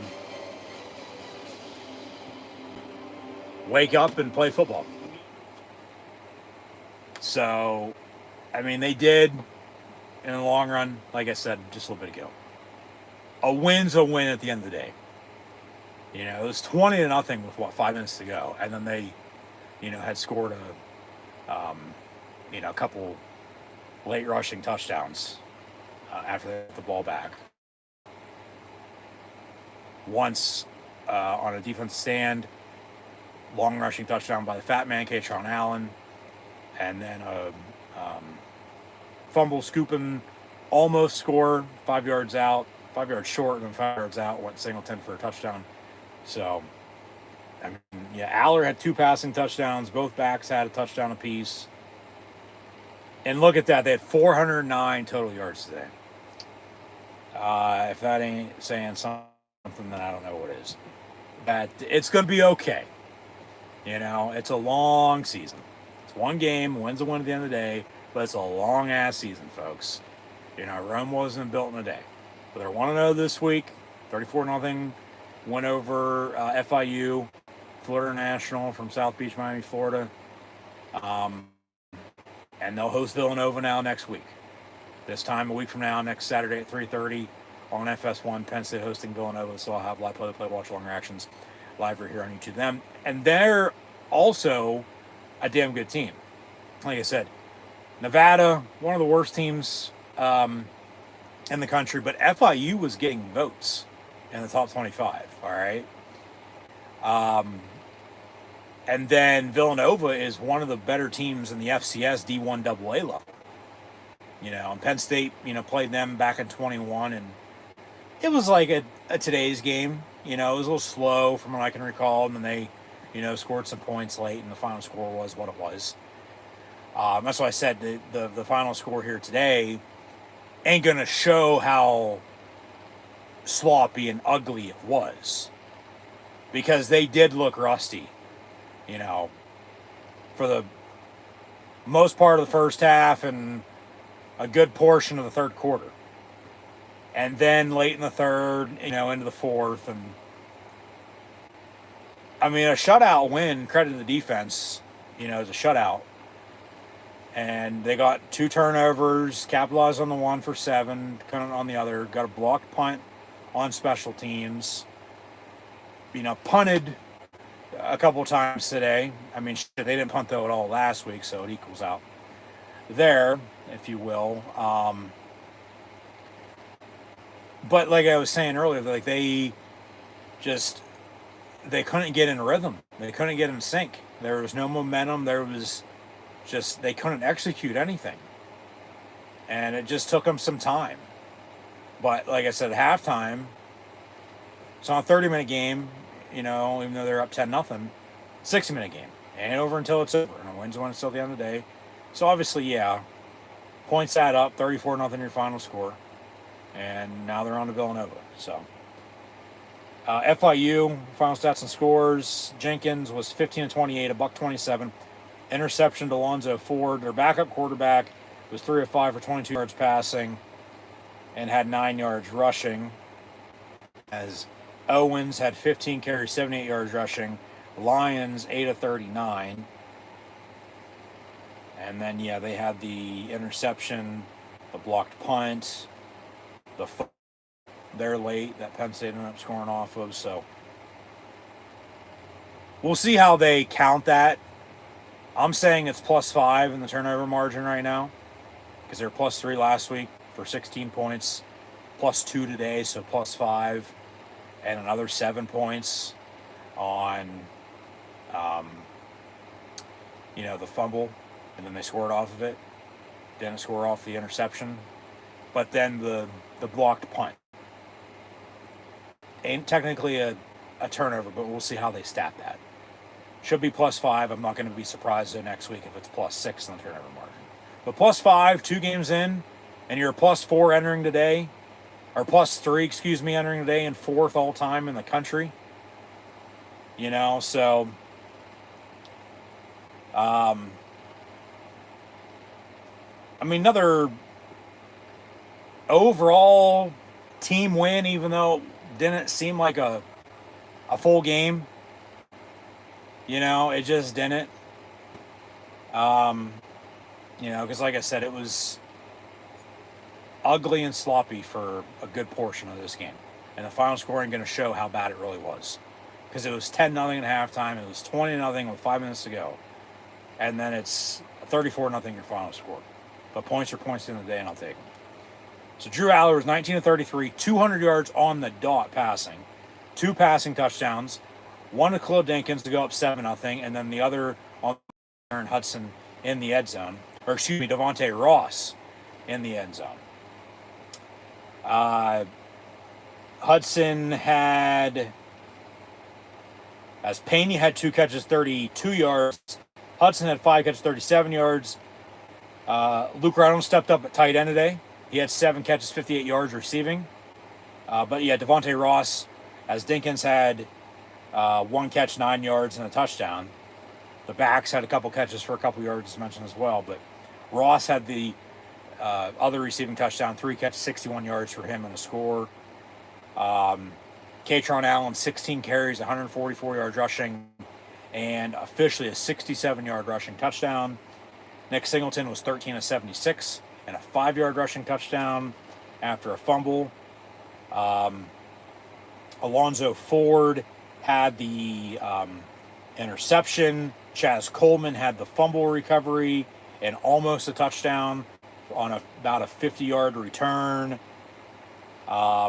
Nothing really in the return game today. Obviously, they didn't score, so they kicked off once to begin the second half because Penn State got the ball to begin the third quarter because they kicked off to begin the game.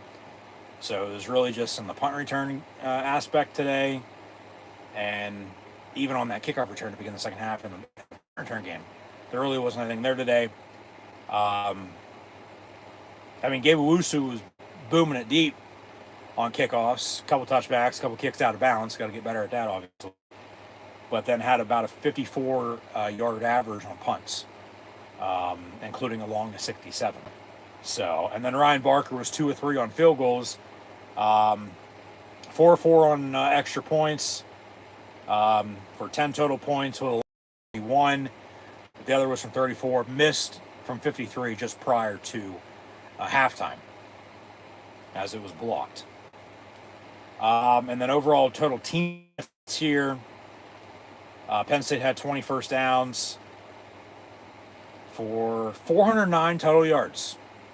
So it is Joseph Vincent Paterno Field now at Beaver Stadium, if you did not know. And JVP 409 forever. Penn State wins at 34-0 over FIU.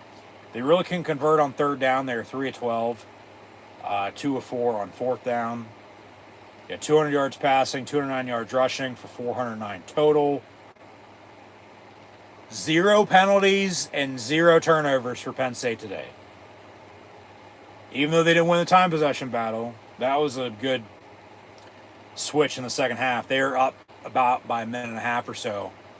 But it ends up, FIU had the ball for 34 minutes and 22 seconds, and Penn State only had it for about 25 minutes. 25-38 officially. FIU with 4 penalties for 40 yards, 2 turnovers on interception and a fumble, blocked punt as well. But yeah, Penn State 0 penalties and 0 turnovers. And it was slow, it was ugly, but at the end of the day, points are points, and a win's a win.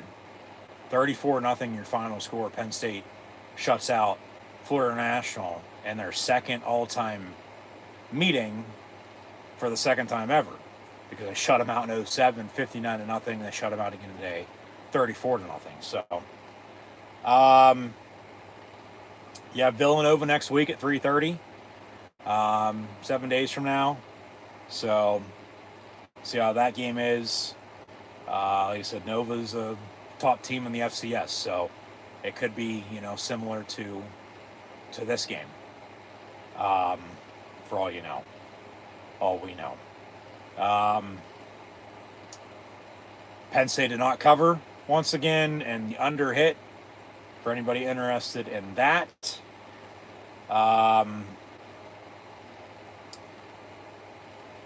But yeah, at the end of the day, they did what they needed to do. They took care of business, and they found a way to win. Even though it didn't look good at times. As I was saying once again, it really wasn't anything, special in the long run. Overall, it was ugly. It was. That's the best word I can describe this game as. It was just ugly. You know, because they were doing some stuff, not doing enough stuff, and then not doing anything at all, and then they're doing stuff again, and then doing even more. And so yeah, 34-0. More points left off the board though. So, but yeah, just there really ain't much else to be said other than what I've already said. So I'll leave it at that. And yeah, a win's a win. A win is a win. Whether it was going to be 10-0 as it was, 20-0, 27, 34.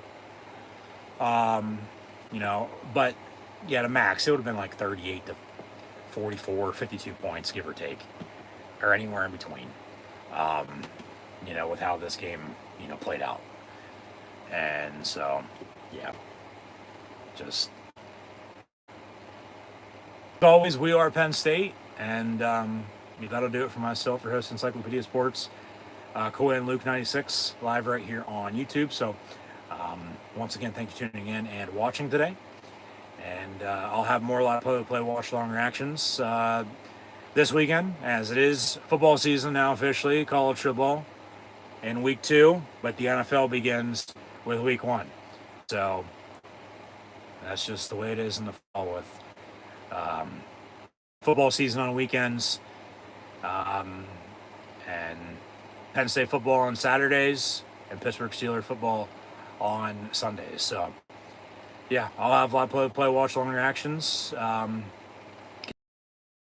this weekend and all season long as always. So yeah, once again, thanks for tuning in and watching. Be sure to like, follow, and subscribe on social media if you haven't done so already. Once again, link below. But yeah, we are Penn State, and the Lions defeat the FIU Florida International Panthers, shutting them out. Once again, your final score 34-0.